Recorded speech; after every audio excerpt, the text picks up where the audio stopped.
Oh, crap.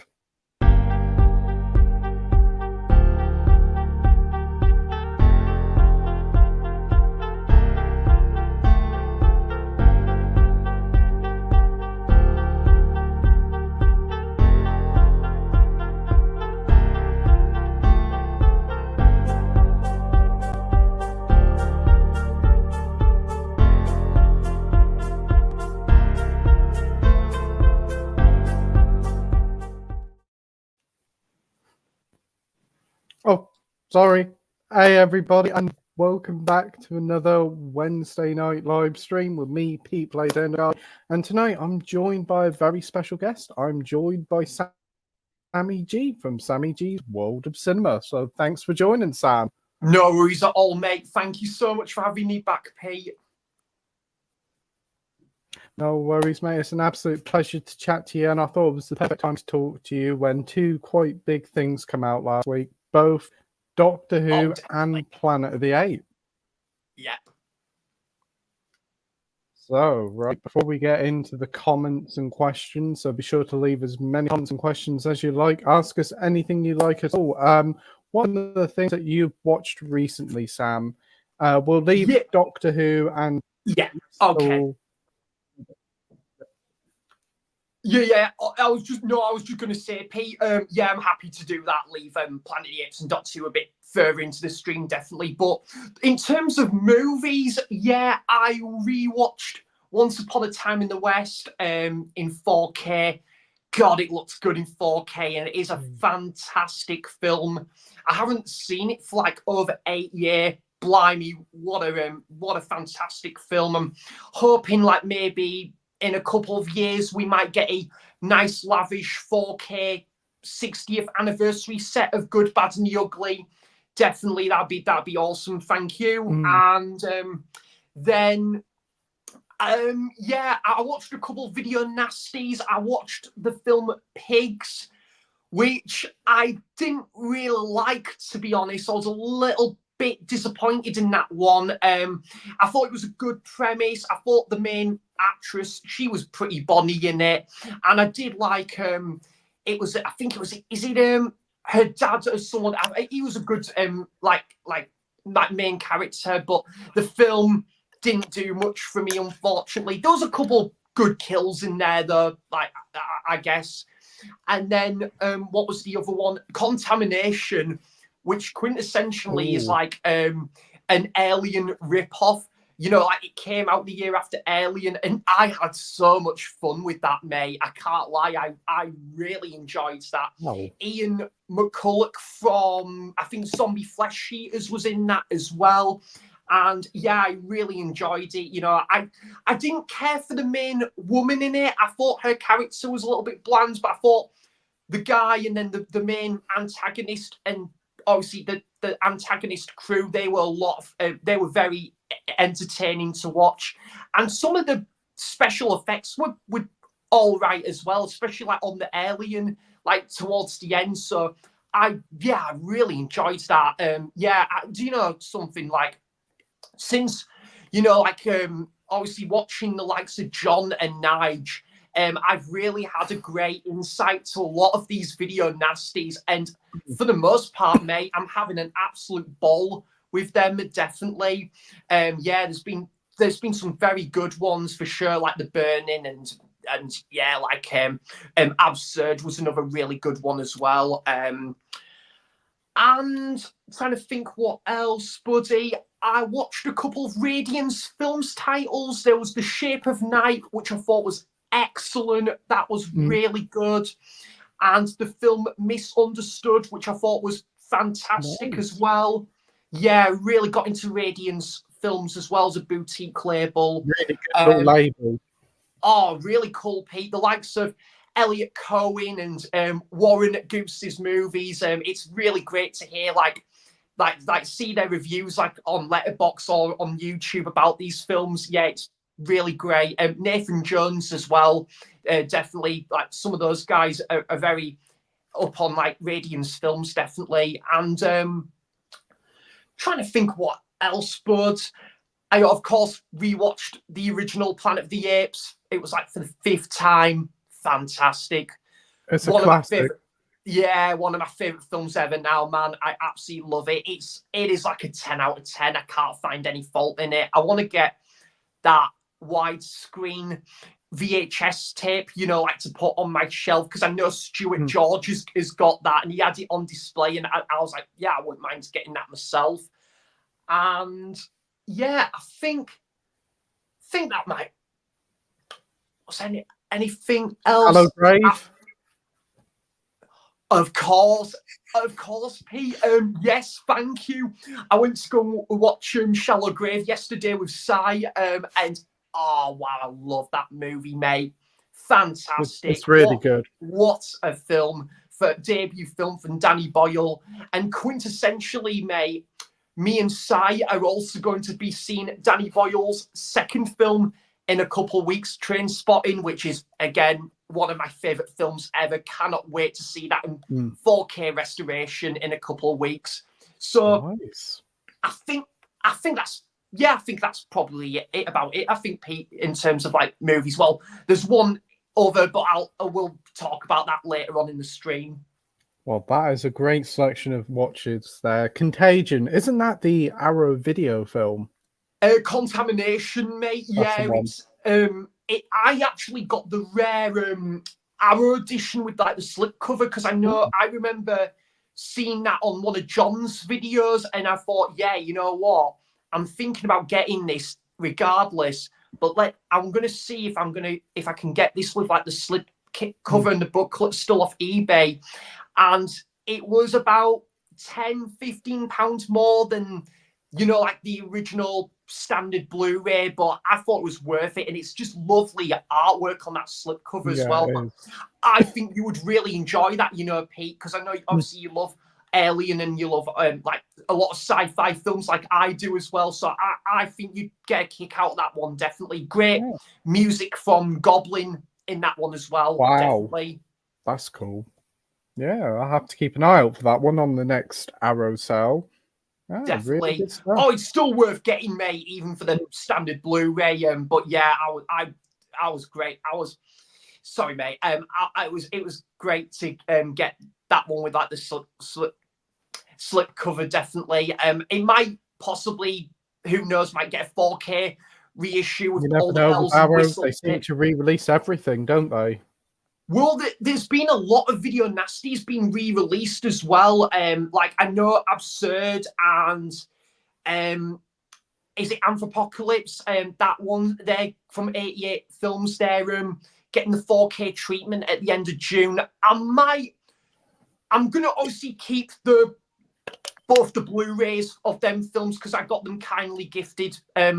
By Nige, like those two copies, and thank you again, Nige, if you are watching. And but I think I'm thinking about still getting the 4K of Absurd when that reduces, because I really enjoyed that. Oh, that's cool. Once Upon a Time in the West, that actually arrived today. Oh, you got it as well, bud? Yeah, Amy ordered it. She said it's a great film, and I've never seen it before. Yeah, do you know what, Pete? That was the first time I saw it in like 8 years.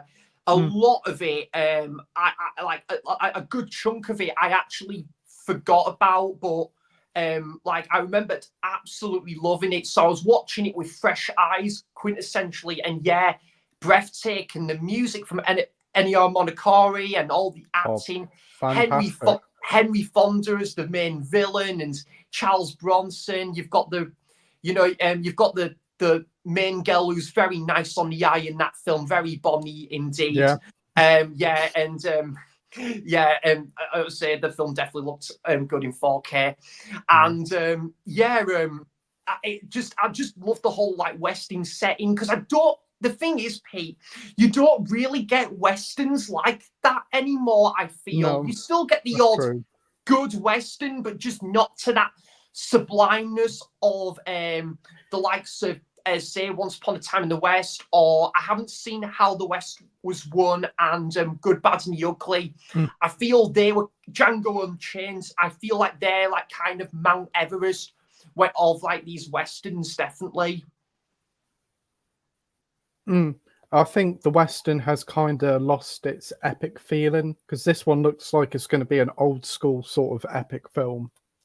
Yeah, it's Oh. really good, man. Highly recommend it, Pete. How was the transfer? I thought it was pretty good, mate. Yeah, it was good. And as I say, I haven't got like I'd never had like the Blu-ray. I mean, if I was ever to go away with my parents, I obviously would take the Blu-ray like with me. But I only had the DVD, you know, like for the longest time, and I sold most of my DVDs. So I don't really have the Blu-ray to compare it to, but I'm sure when I next go to my parents, because I've still got my old Blu-ray player over there, and yeah, I'll definitely like I would at some time like take it with me and like watch the Blu-ray, and then I'd probably be able to compare the two. But the 4K, yeah, man, still looked excellent, definitely, and Yeah. I thought it was worth the £35 as well, mate. Definitely, like around my price range, definitely. It's a nice little set. It looks very similar to those Mad Max HMV Cine editions because I picked them up I a couple of weeks ago and they're only were Yeah. 15 quid. And I've seen the first Mad Max again in 4K and it looks outstanding.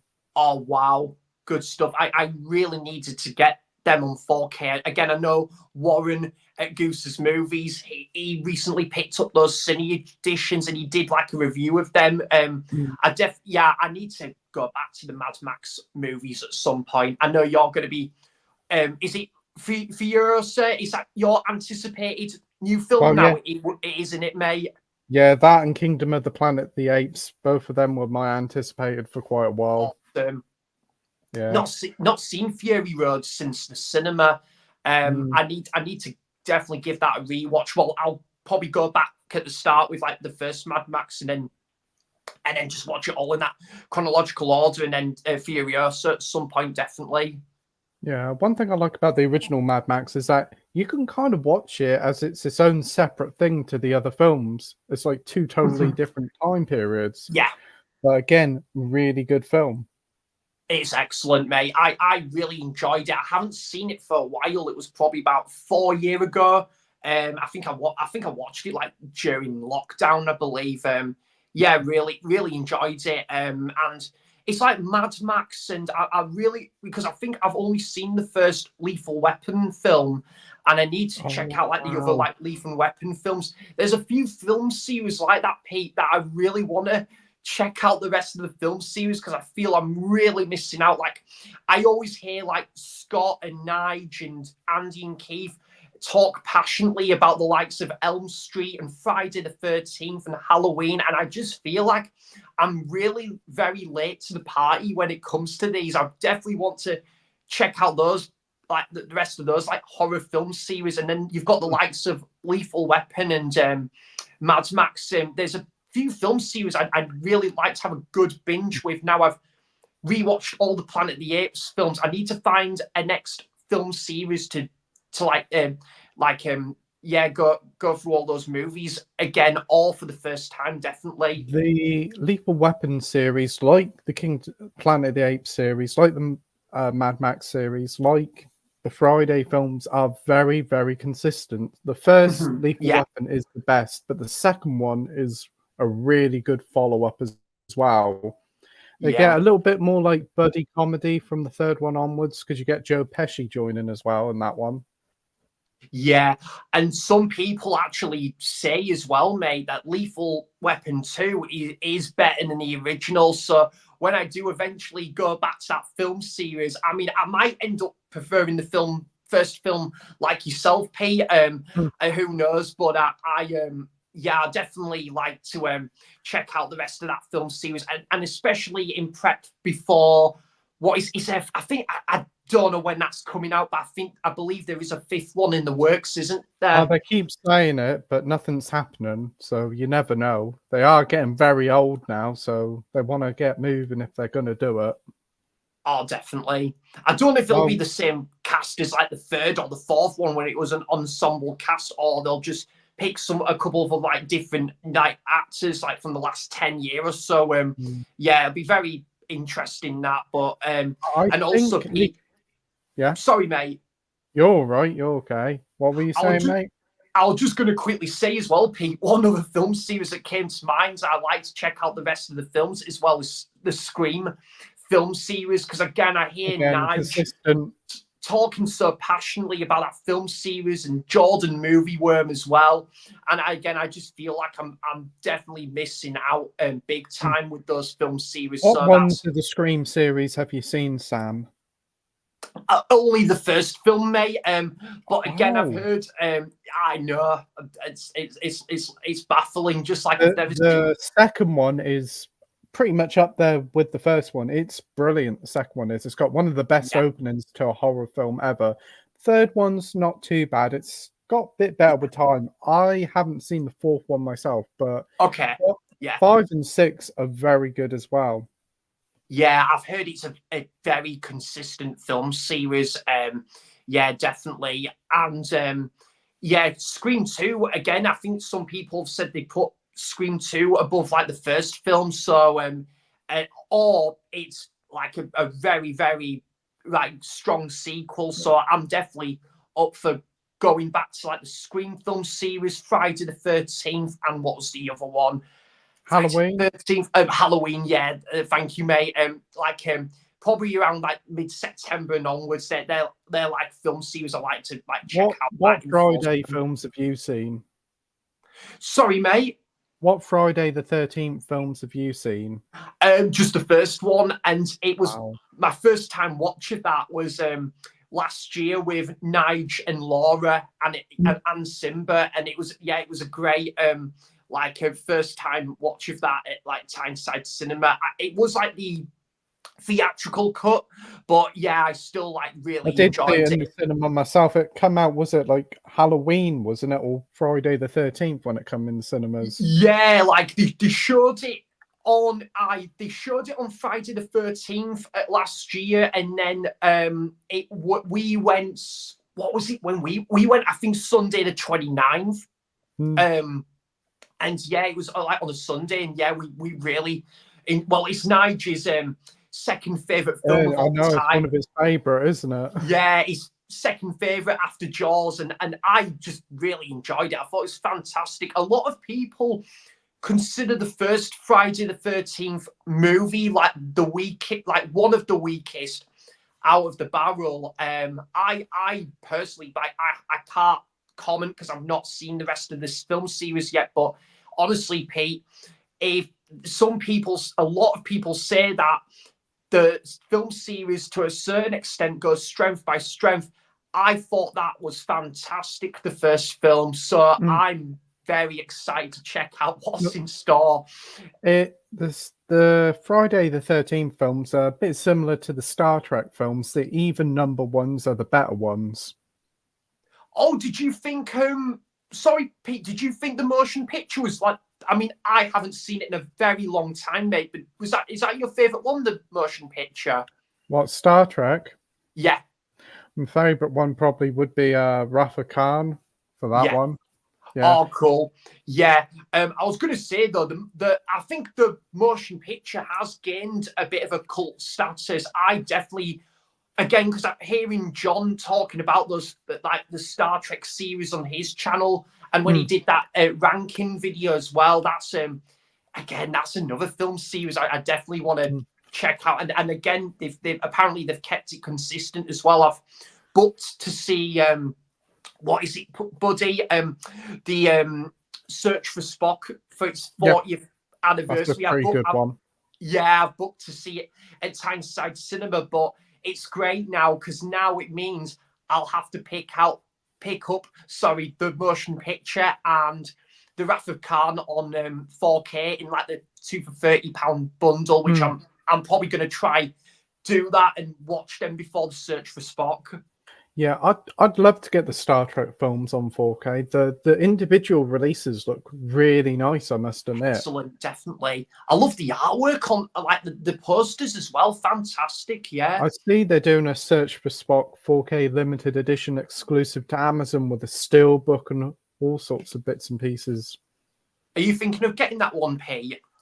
Probably not. What I'm hoping Mhm. for is that they do the box set either like stupidly cheap, like 50 quid, or Mhm. try and get them on 2 for 20 or something. Because 6 films, 20 quid a piece is quite a bit, I think. Yeah, definitely. But on to the films that I've seen over the past few weeks, right? Where do I go? Right, I watched Hot Shots and Hot Shots Part 2. They were a lot of fun. The second one is hilarious. Awesome. I watched True Lies, got the 4K of it. I really like the 4K picture. I think it looks great. I do. Nigel will be very happy to hear that. Yeah, he thinks it looks pretty good, don't he? I know it's a very mixed film for the 4K transfer, but I think it Yeah. looks great. There He's- is a horse riding sequence in that with Arnie and Art Malik, where they go through like a hotel. That is pretty noticeable with the 4K because you can see the stunt Oh, nice. doubles for both actors. I've never seen the film, P, and I need to. That is a film I need to watch, definitely. It is such a fun film. It's really peak 90s action film. So some really good lines from Arnie. It's probably his final like traditional action film, I think. That was really good. Yeah, I think it just goes to show, like, for James Cameron, like the 80s and like the 90s, he was just delivering some absolute home runs, and then into like the 2000s, bar Avatar, he didn't really do like much else. I mean, he proved enough that he delivered some home runs as it is, MP, but like the 2000s and even the 2010s, Great Tense yeah, was it nothing. was very quiet from Cameron. I've actually not seen, what is it, Avatar: The Way of Water still. It's all right. I do feel like Avatar is a franchise that is they're just pushing it too much, but it's popular. So Yeah. I watched Sidney Lumet's Network. I Okay. I wasn't huge on it. I thought it was a little Mhm. bit dull, but I thought there was some really good characters in it, and it did have Yeah. an interesting premise that kind of paid off near the end. Saw Boy Kills World. I really enjoyed that one, the new Bill Skarsgård Oh, film. was that decent, Pete? Because I did like the look of that from the That's trailer. a lot of fun. That's a lot of fun. It was had a really good cast in it.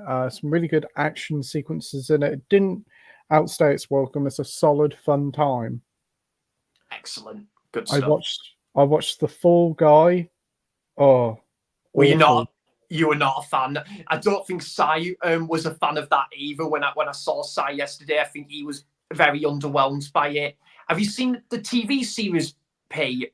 I've seen the TV series. It's very, very loosely based on it. It's just like the character's name and the title. There was a couple of fun moments in it, and it's got a good message at its heart. It's like respect the stunt community, which after stuff like Mission Impossible and John Wick, I think that's a good thing to say. But it's just, the film's awful. Half an hour through it, I was thinking like, oh, I could walk out of here. It's that bad. Yeah, I must admit, Pete, I watched the trailers, I saw the poster, and I thought I just had no interest in seeing Mm. this. I don't know.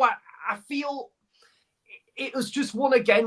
I felt it was one of those films that it was just it was a bit cheesy, which is good. I'm all for a bit of cheesiness when it comes to like these action blockbusters, but I think that was maybe the sort of cheesiness which I just had no interest in.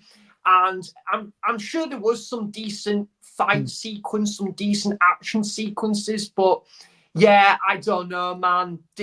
I didn't really like the look of it from the trailers, unfortunately. But no, sorry to hear you didn't enjoy Mm. that one, Pete. That's all right. And judging by the box office, it hasn't done very well either. It's had a bit of a soft launch. Yeah. And after that, we came home, and in the evening, we watched Ebola Syndrome. What did you think? I fucking loved it. Oh, nice. I do want to check that out at some point. Again, I know. Oh, it's so brutal. It is Yeah, I've heard. unbelievable. Like, I remember Leon and Jackson talking about it, and I think even John has talked about that on his channel before. I've heard it goes a little bit far-fetched, a little bit extreme, but it is one of those I'm very curious to check out. You I'm really glad you loved that one, Pete, because I definitely want to pick that up. I'm A not. strong stomach is needed. You got to probably be in the right frame of mind to watch it. But if you go into it just knowing it's absolutely ridiculous and really mean spirited, I think you'll quite enjoy it. It's from the opening, you're like, wow, this is pretty rough. And then it goes through and it keeps getting worse and worse. There's a bit with a little mouse near a car. I was like, oh, that's a cute little mouse. Yeah, that didn't last long. Is it a bit like? It might be a strange comparison, but is it a bit like Beau is Afraid, Pete, where from the get-go, from the flick of a switch, you just, like I say, you're just thrown into, like, I see this bizarre concept, and it's just, you think it's just going to be the day in the life of this character, but then one decision happens, and it goes to a whole new upper tier, and it really gets into, like, third gear from, like, the get-go. Is it similar sort of satirical, like, ambiguous territory like that? It's just quite mean-spirited, sort of like comical with how it tackles the violence. It Okay. is rather similar to a trauma film. It is the use of language from these characters, like wow. It is easily offend. If you're easily offended, don't watch it. But wow, it is a lot of fun. I just after watching Fall Guy, it was like the perfect thing to watch afterwards, and that's probably why I enjoyed it even more. Excellent. No, I definitely have been wanting to check that out for a few months, Pete. I don't know if that's in. No, because it's not 88 films that's having their sale. It's one It on one. was 88 film sale that had it on. Got it the final day of the sale. How much was it, Pete? 2 for 15 it was, or 10 quid, I think. I wish I knew about that. Yeah, I'll definitely be getting that in the next sale, definitely. Oh yeah, definitely highly recommend it. It's such a great time. Strong stomach is needed, but wow. Did Amy watch that as well? Yeah, she really enjoyed it as well. Oh, nice. Yeah, I said to her, read the synopsis of it, and she said, yeah, that sounds fun. Yeah, I'm glad you really enjoyed that, because you'll have to let John know that you've watched that as well, Pete, because as I say, I remember John. I think John is a massive fan of that film. I think I remember him talking. I remember he high. picked it up when it came out, and he was really talking positive about it. And I was like, it sounds so bizarre. I'd like to see it. Yeah, he's a massive fan of like 88 films. When it comes to like recommendations from that boutique label, I can always rely John on that, and the likes of Mike Cinema Axeman and yourself as well, Pete, because 88 Films is a boutique label I'm continue to scratching the surface with. They're getting better than Arrow, I think. They've been releasing some really good Asian cinema, from martial arts to like extreme stuff like that, to Italian films, to even like American films like Evolution and Miami Vice. They've got a nice selection of stuff. And unlike Arrow, which kind of feels like they've become a bit too mainstream, these still feel very cult at its heart. Yeah, it's like I'm hoping. I don't know if it's going to be Arrow, but I'm hoping either Arrow or boutique label, like, because Nightmare on Elm Street has just announced its 4K anniversary steelbook, and I feel it would be a bit of a missed opportunity if they didn't like do the rest of the film series on 4K. I think they could do a really nice, lavish 4K box set, much deserving. Because if they can do that with the Psycho film series, and like, there's no reason why they couldn't do the same with like the Nightmare on Elm Street film series, definitely, because it's much needed, because they've done that with Friday the 13th and Halloween and Scream. I think that's kind of like the next ticket. I think what they'll do is they'll release them separately along a period of time, because with most Blu-ray box sets, when they get their 4K release, say it's Rocky, say it's Scream or Beverly Hills Cop, they release them singly, don't they? And do you know what, Pete? That probably wouldn't be a bad thing either, because like we were saying about the Star Trek film series, even if they got individual like releases, they have like their own like separate artwork sometimes The of original the poster original artwork. poster. Exactly. And I actually wouldn't mind that if they did that with Nightmare on Elm Street. And a completely different like topic but to this, but obviously Bruce Lee as well. Like they've released the Bruce Lee movies individually as well, which I really do need to pick some of them up as well. They are lovely additions, those singular ones. I like believe that so. £150 box set, but it was like pretty pricey. And also Enter the Dragon wasn't even in 4K. So I've got the Enter the Dragon on its own from Warner Brothers, and then got the individual releases, and they all look lovely stacked up, and the transfers are incredible. Oh, are they, mate? Are they? Mm.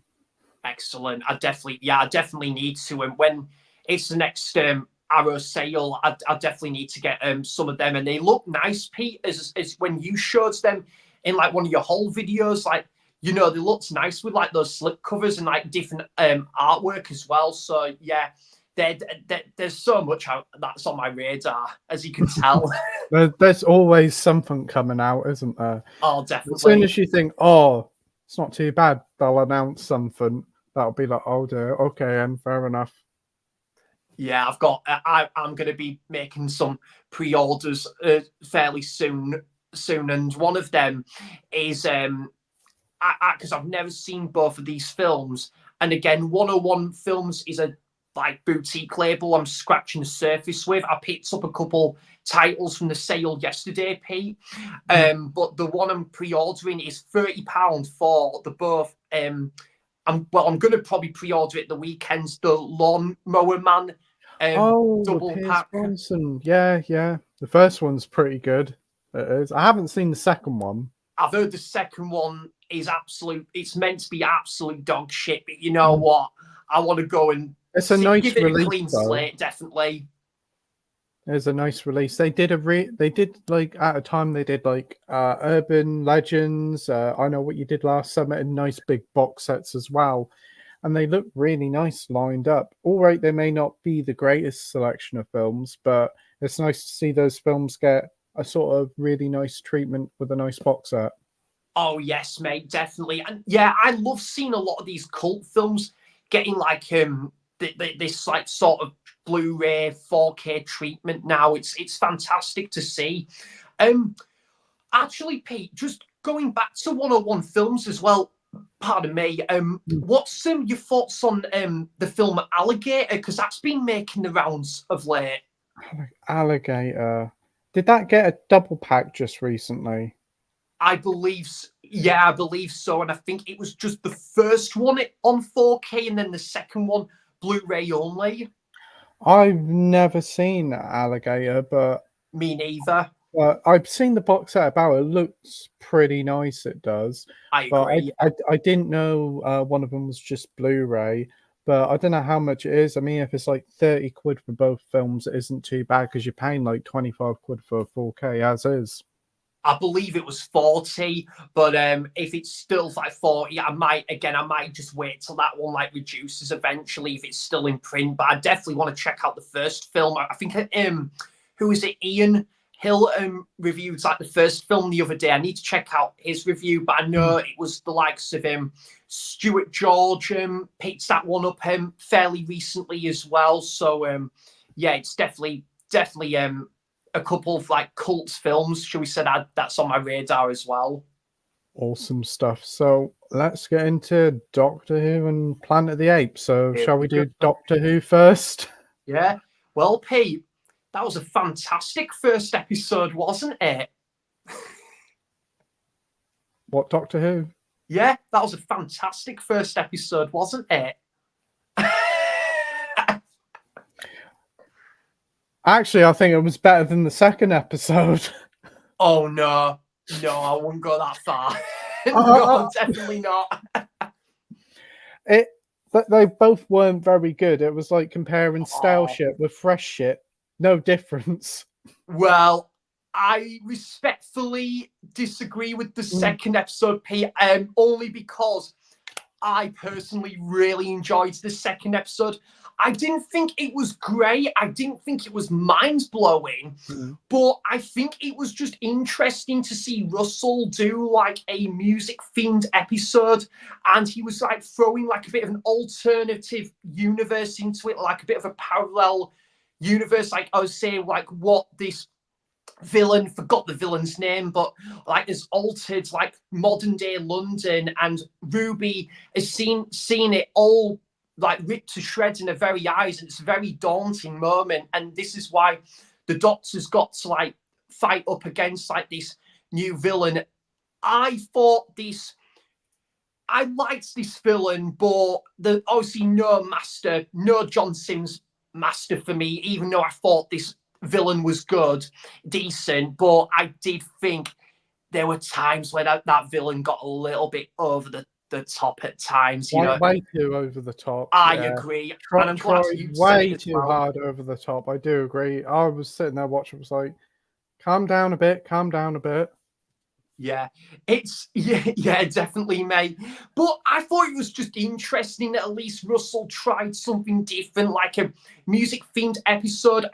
In my opinion, I thought it was a decent story. You know, like what this villain has sort of like altered all time and especially with like the musical periods, the golden age with like the Beatles and what's happening with them in the studio and what's happening with this orchestra. I found all of that stuff really interesting, and the Doctor's got to put a stop to all of this as well. And I loved the callback to the toy maker as well. I like wonder referencing that. whether if Neil Patrick Harris will return. Yeah, see, I think as well, I wasn't sure if it would have been even interesting if the toy maker had something to do with this, because the toy maker is the one that manipulates the universe, but obviously it wasn't. It was the other villain instead, which I still quite liked. The acting was solid, and I did think it opened up well. My major issue with this episode, Pete, oh my God, and you know what I'm going to say. It's a twist at the end. In the end, there's... Oh my God, what the hell was that?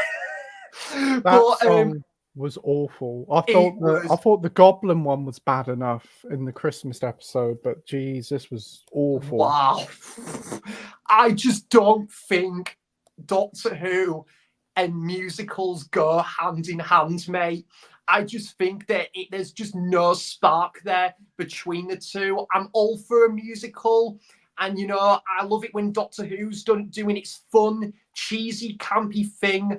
But when it comes to like a musical and a bit of a sing and song dance, nah, it doesn't work. I mean, it works when there's music in the background, Pete. We look at like Matt Smith doing the drunken giraffe dance. I thought, yeah, because that's part of like Matt's charisma, his persona. Or even Peter Capaldi with his guitar. Exactly, and I loved that, and then you have like a ballad in what was it, The Voyage of the Damned as well, stuff like that. I thought really worked, and then you had a cameo from, she was a really foxy lass. I can't remember her name, but she made a cameo in. She's an actual singer. I think she made a cameo in Mommy on the Orient Express, and she put in a decent performance. Yeah, I know who you mean. That does work in Doctor Who, but when you do like a musical, it was a little bit of a cringe fest. And the ending, I have to agree, Pete, the ending was a bit pants, to be honest. But I thought it was decent, mate. It was fine. It was probably for me Chewie's first really decent episode, but we're still waiting for that home run, aren't we? The third episode's got potential of that because it looks interesting. Moffat's name stamped to it, definitely. And what did you think of Little Babies? Right, okay. Well, I'd rather watch it than Cats, definitely. There's no doubt in my mind about that. I'd rather watch it than most of nearly anything from the Jodie era. But I'm sure you won't agree with that as well, Pete. But I don't know.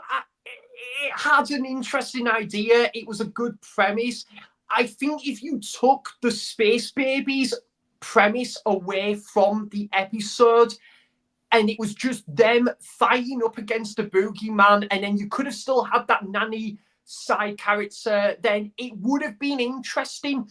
You know, like, sort of, it could have been like, Pete, when, you know, like the Peter Capaldi two-parter where the Doctor and Clara went like to that underwater, was it like the ship, was it submarine, and Yes. there was these ghosts on the ship. If they did something similar along those lines, where they've got to like hide from this boogeyman wherever it appears or lurks around at what time of day. See, if they did something similar to that, that would have been more interesting and just less silly. I'm all for a bit of silliness every now and again when Doctor Who, but that was too much at times. It went really cringe. It was just, I was just thinking, this is not a good episode, but I'm just, it's funny. You know, I've come to the point where, you know what, I'll just treat this as it's just funny and just a bit laughable at times with how cringe some of the dialogue was, and some of like some of the decision making into this episode as well. But I did like the boogeyman. That was an interesting villain. I liked the idea of that, but I think that it was a missed opportunity for me, that one. What about yourself on that one, Pete? It was very weak. Both episodes had an aura of like CBeebieness about it. It was very childish. I agree with the first episodes, definitely. It feels like with Doctor Who, I feel like there isn't no peril. I still feel the writing isn't up to scratch. I do think it is better than the Whittaker era, but it's not saying much. And I gotta admit, probably the only thing that kept me through both those episodes was Ncuti Gatwa. I think he isn't too bad. Yeah.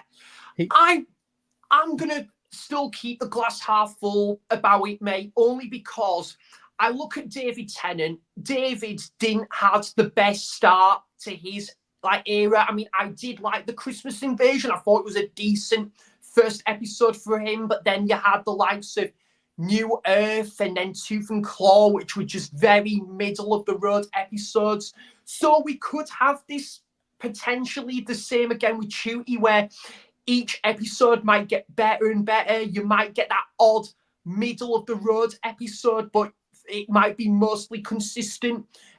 Like I say, I think David really found his Doctor when it came to season 3, which I'm so pleased to say that was like my introduction to Doctor Who and how I fell in love with the show. It was just like those, you know, that golden era, golden moments, definitely.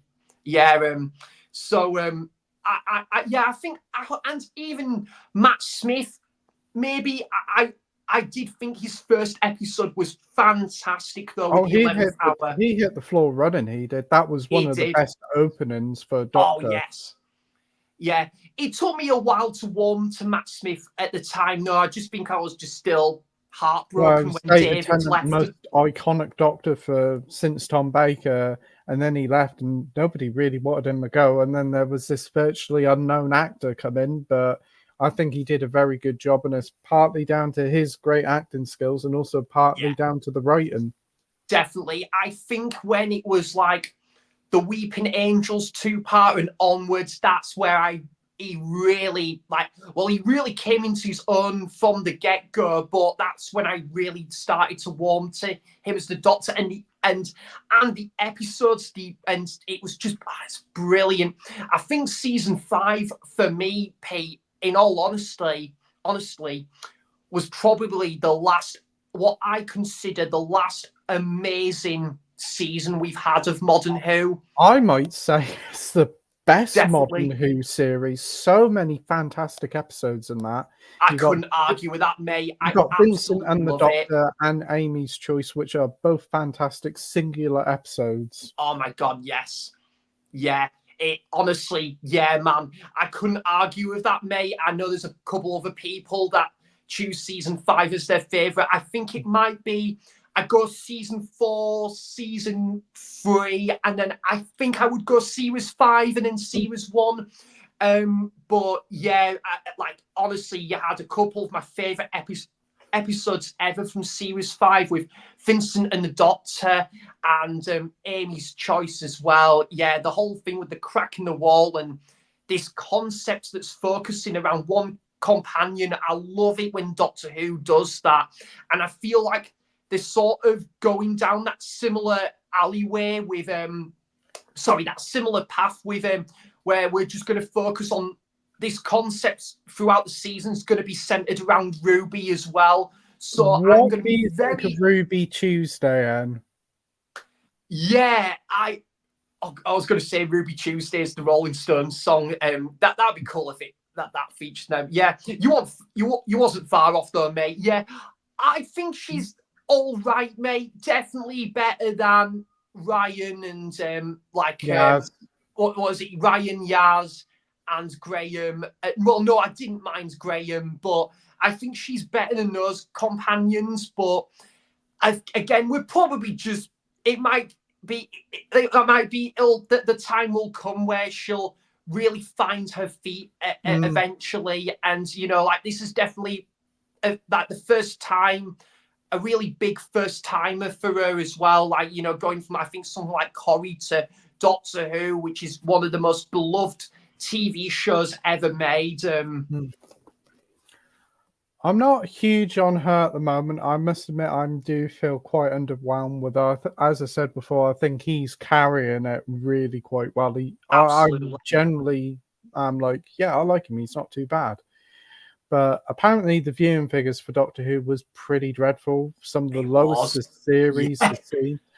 And I do think Doctor Who probably is coming to a point now that probably people are a little bit fed up with it.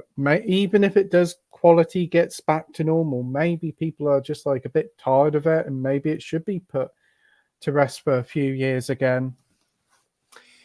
I think, I don't know if one day where, because obviously a lot of, I think a lot of people at the time, back in 88, 89, where maybe those, the viewing figures wasn't up to scratch, like with Doctor Who when Sylvester was the Doctor. And by the way, mate, Sylvester's one of my favorite Doctors. I think, It's to good. be honest, time's been, no pun intended, time has been really kind, I think, towards his Doctor and the stories. I think that a lot of people have warmed to him as the Doctor over the years. Maybe the same could be said with Colin Baker. I don't know, but I think that is why maybe potentially the Doctor wanted to have a complete hiatus. We didn't have anything from Doctor Who for 7 years. Well, because we had the Paul McGann TV movie in '96.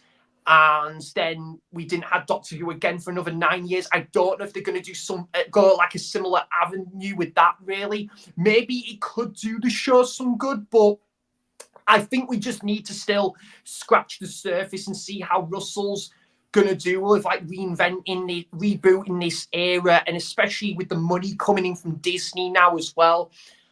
I don't like, though, that Disney are getting it a day earlier than what we are, only because it's great that obviously there's a lot of people coming on board with Doctor Who around the world. I'm all for that, and especially it's on a platform for people worldwide to check out. I'm all for that, Pete, but I think we should get it maybe a bit earlier, only because it is a BBC product first, and it does feel a bit of a sellout to let Disney have definitely. it, especially earlier. And also, I don't think having it on Disney Plus, whilst I think it will get people to watch, I don't think it'll be a huge amount of people watching, because the problem is with streaming, you've got to admit it, there's a gluttony of stuff coming out all the time. You'll have episodes here, there, on different streaming platforms. The Boys is coming back, got X-Men 97.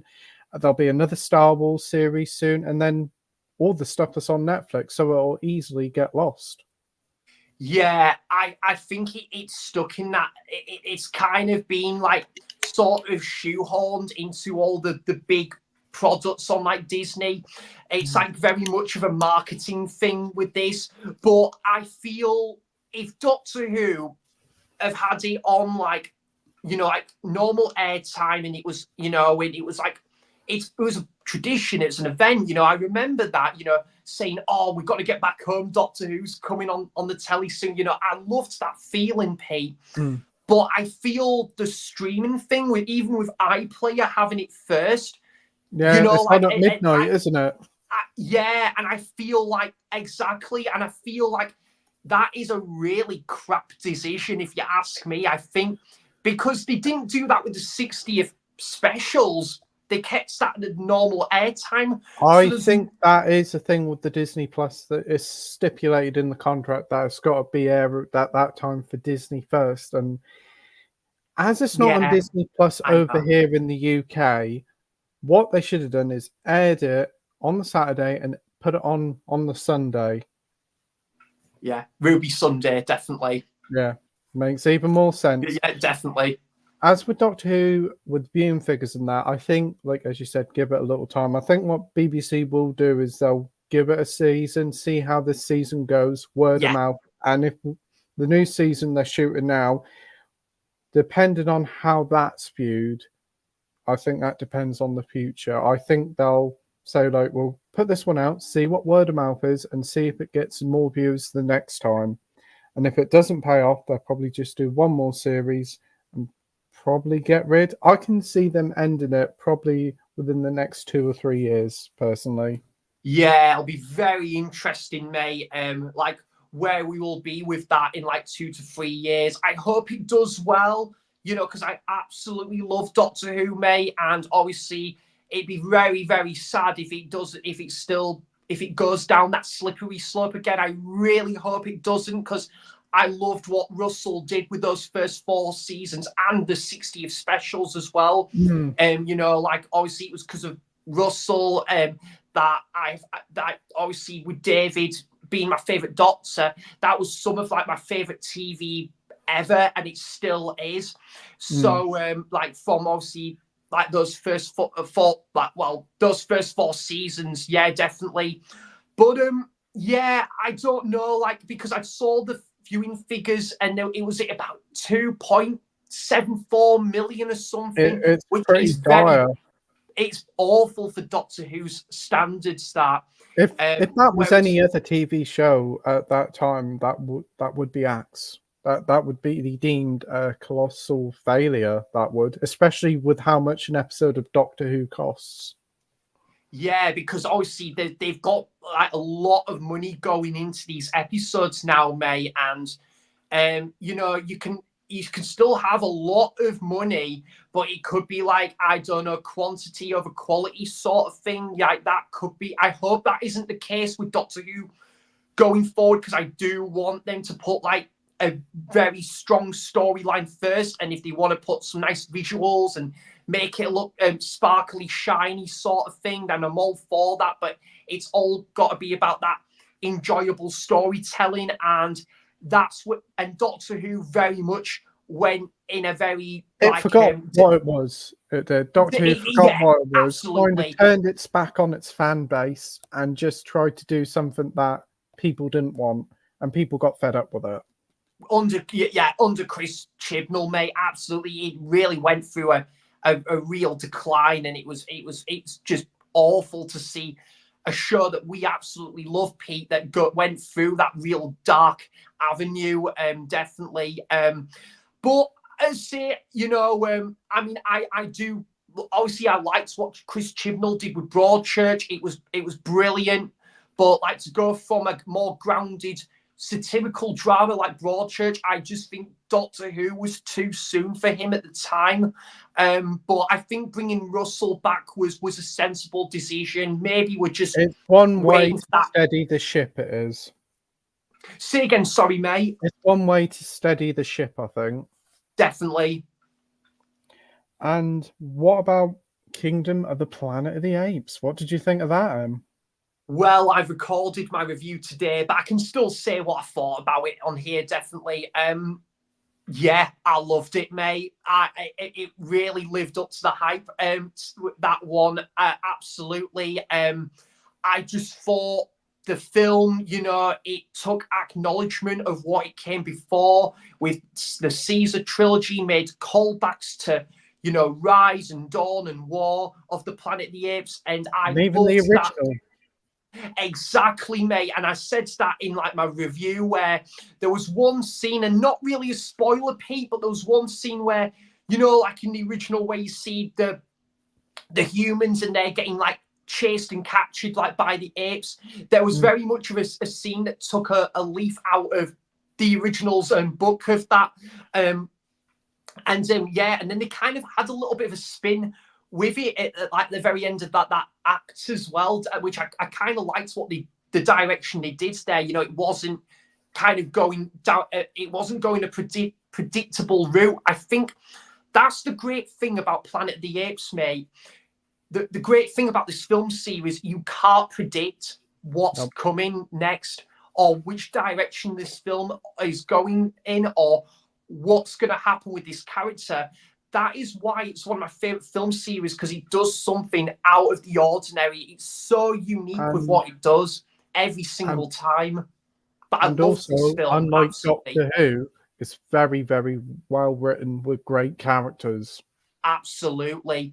But yeah, Pete, I think I haven't written my letterbox review, but I'm going to obviously, I think I'll give my score out of 10 at the end of the discussion, but I know you gave it a 4 out of 5 and we're pretty much on the similar wavelength there. You loved it as well, didn't you?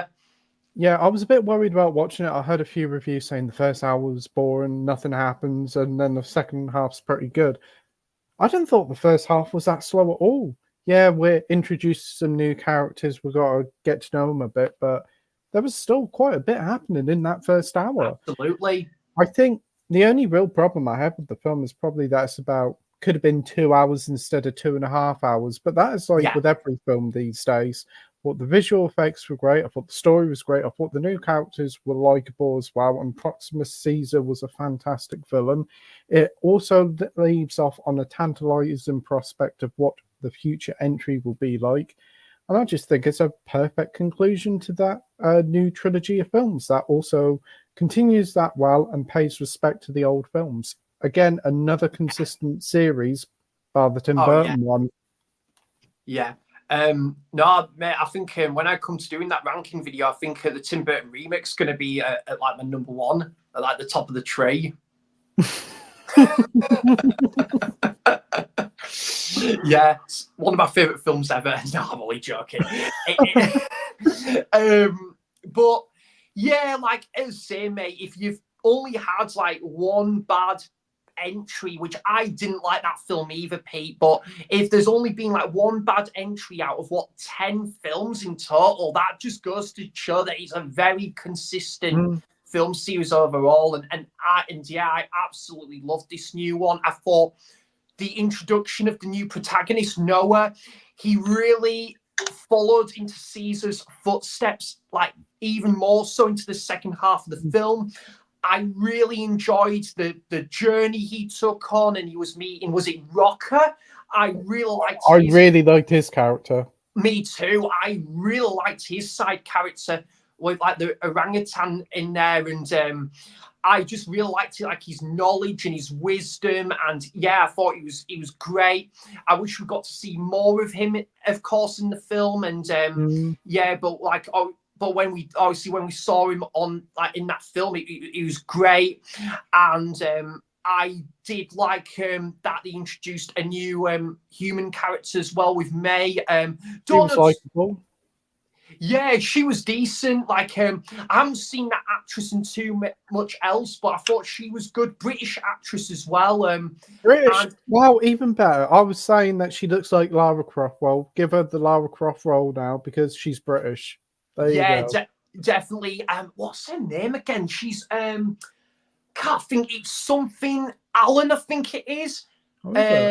I'm trying to think. I forgot her first name, but she did a pretty good job in this, and I really liked and Proximus. I thought was a badass villain in there as well, mate. I really liked sort of like, sort of his sort of bolshy and really attitudey sort of character, and you know, like he was kind of looking up to Caesar, but you know, like he might have not He took known a enough tainted about. view of Caesar's original, like, law, shall we say. Yeah, like definitely, like he probably looked up to Caesar sort of like in a different, like in a different like way, only because we know Caesar was all about peace and you know like come one come all, whereas I felt Proximus like took a bit of a U-turn with that.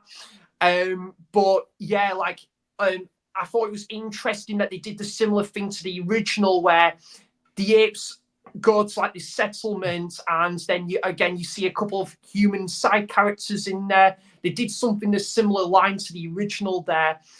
And I also found very interesting the side story with the vault as well, that holds like human technology. And that to me reminded me so much, Pete, of the Forbidden Zone in the original, where Taylor, Caesar, Zera, and Dr. Cornelius, not Caesar, oh God's sake, what am I talking about? Taylor, Nova, Zera, and Cornelius went to like the Forbidden Zone to see any remains with Dr. Zaius as well. I felt I got a really similar vibe of that from the original.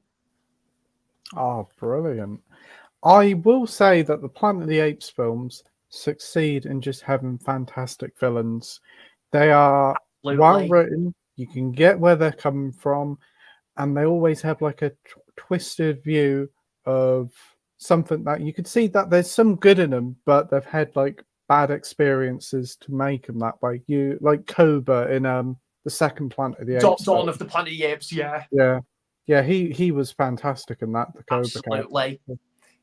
Yeah. So, I really liked like, but the thing is as well, like in Rise, you really just could not tell if he was actually a villain or not. You really couldn't tell like when you saw him right away if he was a villain or he was not a villain. But like you really saw his character come to place when into like Dawn, especially into the second half of the film. And I also, the other thing I liked, Pete, with Kingdom is May also was telling, like, was it Noah and what is it, Rocker, about the past and the virus that was obviously that happened at the tail bittersweet end of Rise. You know, I liked how this film was making callbacks and to what happened with the human race over time from the end of Rise. You know, I liked that this film also acknowledged that. And again, yeah, some of the visuals are stunning. I also liked the use of falconry as well that hasn't been done before in a previous entry. Yeah, that was really cool. And yeah, I thought it was a fantastic film, mate. Definitely day one 4K purchase for me, that one, absolutely. I completely agree. I came out with it just really adoring the film, and yeah, I think it's my second favorite out of the new Apes films. I Oh, think nice. I think is it Excellent. the second one, then Kingdom, then the first one, then War for me. Yeah. I won't say my ranking of them just now, Pete, only because I am going to potentially be doing a Planet of the Apes ranking video, and I'm even trying to work sort of scratch the surface of how I'm going to rank them, because again, it's a bit of a tough task with them films because they're just so consistent. That is Um, true. yeah, definitely. But yeah, Kingdom was really good, and again, it ended brilliantly. I liked the fact that you know you had a bit of the rivalry between Noah and Proximus as well, and that rivalry very much Did you reminded see me the of. post-credit thing? There's not a scene, but did I you? didn't. No, I didn't see that. I don't think. I didn't even know there was a post-credit scene. Well, it isn't a scene, it's a sound. I won't tell you it on here because of like spoilers for people who haven't seen the film, but Okay. I'll tell you it after, mate. So brilliant stuff. I'm glad to hear you enjoyed it and can't wait to check out your ranking and your video of the film Thank you so much. later on. So before we get into the comments and questions, do you want to promote your channel to everybody watching at home? Well, Pete, yeah, this is the first time that, well, two things. I've been on like a stream of yours like this year and back as a YouTuber as well on like one of your live streams. But I'm currently Sammy G and I'm working through my showcase and all my like my Blu-rays, and then eventually it'll be my boutique items for 4K. So I'm currently doing that collection series. I've just reviewed all the Planet of the Apes films in lead up to Kingdom, which I've just seen. Fantastic. I've just recorded my review of that today, which should be out hopefully at the weekend. And I've done a couple of unboxings as well. And I've done like the odd music related video, which I like to do every now and then to like showcase my love and passion for music as well. So I'm very much of a newcomer to the film community, but absolutely loving it, mate. You put to it like a duck to water. Your love of you. film, your knowledge, the way that you handle your videos, the passion you see is so fantastic. And we've been wanting you to do a channel for ages, and it's so great you're doing it. And Thank you. You're achieving such great success. If you haven't subscribed already, be sure to subscribe to Sam's channel. His link's in the description down below. He's such a great guy. Please go and support him. Thank you so much, Pete. Really do appreciate that. And as I say, and I was going to say the amount of support and the lovely comments and the messages I've been getting because of my videos, and just it's been an absolute blessing, and I've just maintained so many great friendships as well through this film community. So yeah, it's been an absolutely fantastic journey, and long may it continue. Yeah, absolutely. It's such a great community. Loads of new people always joining, and some great friends that we've had for years.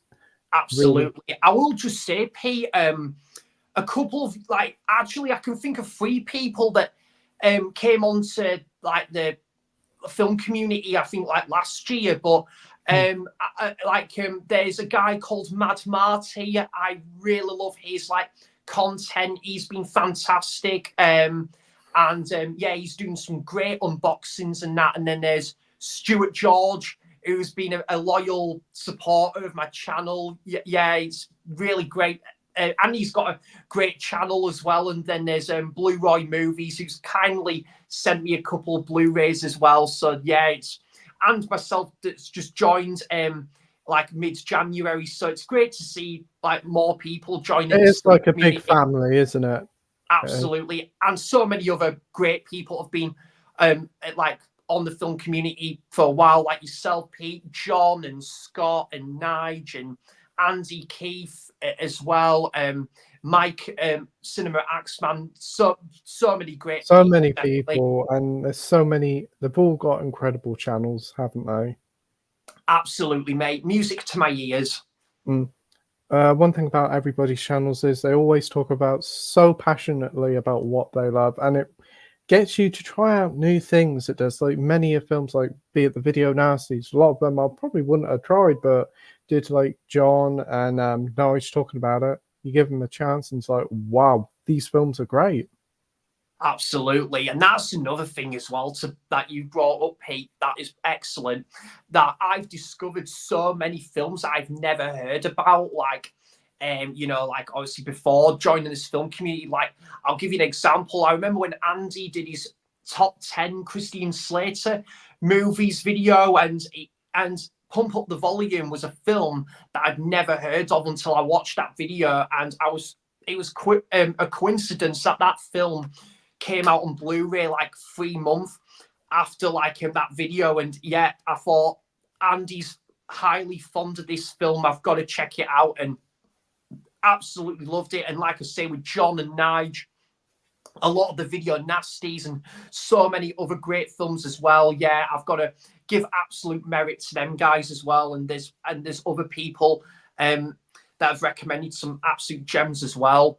I'm trying to remember what you've recommended me in the past, Pete, or a film that I maybe taken a leaf out of your book and picked up on Blu-ray. I haven't got a clue. I talk about quite a few films. I don't know if I've actually recommended anybody any films, but if you haven't, I'll tell you one to watch, The Vanishing. Watch that.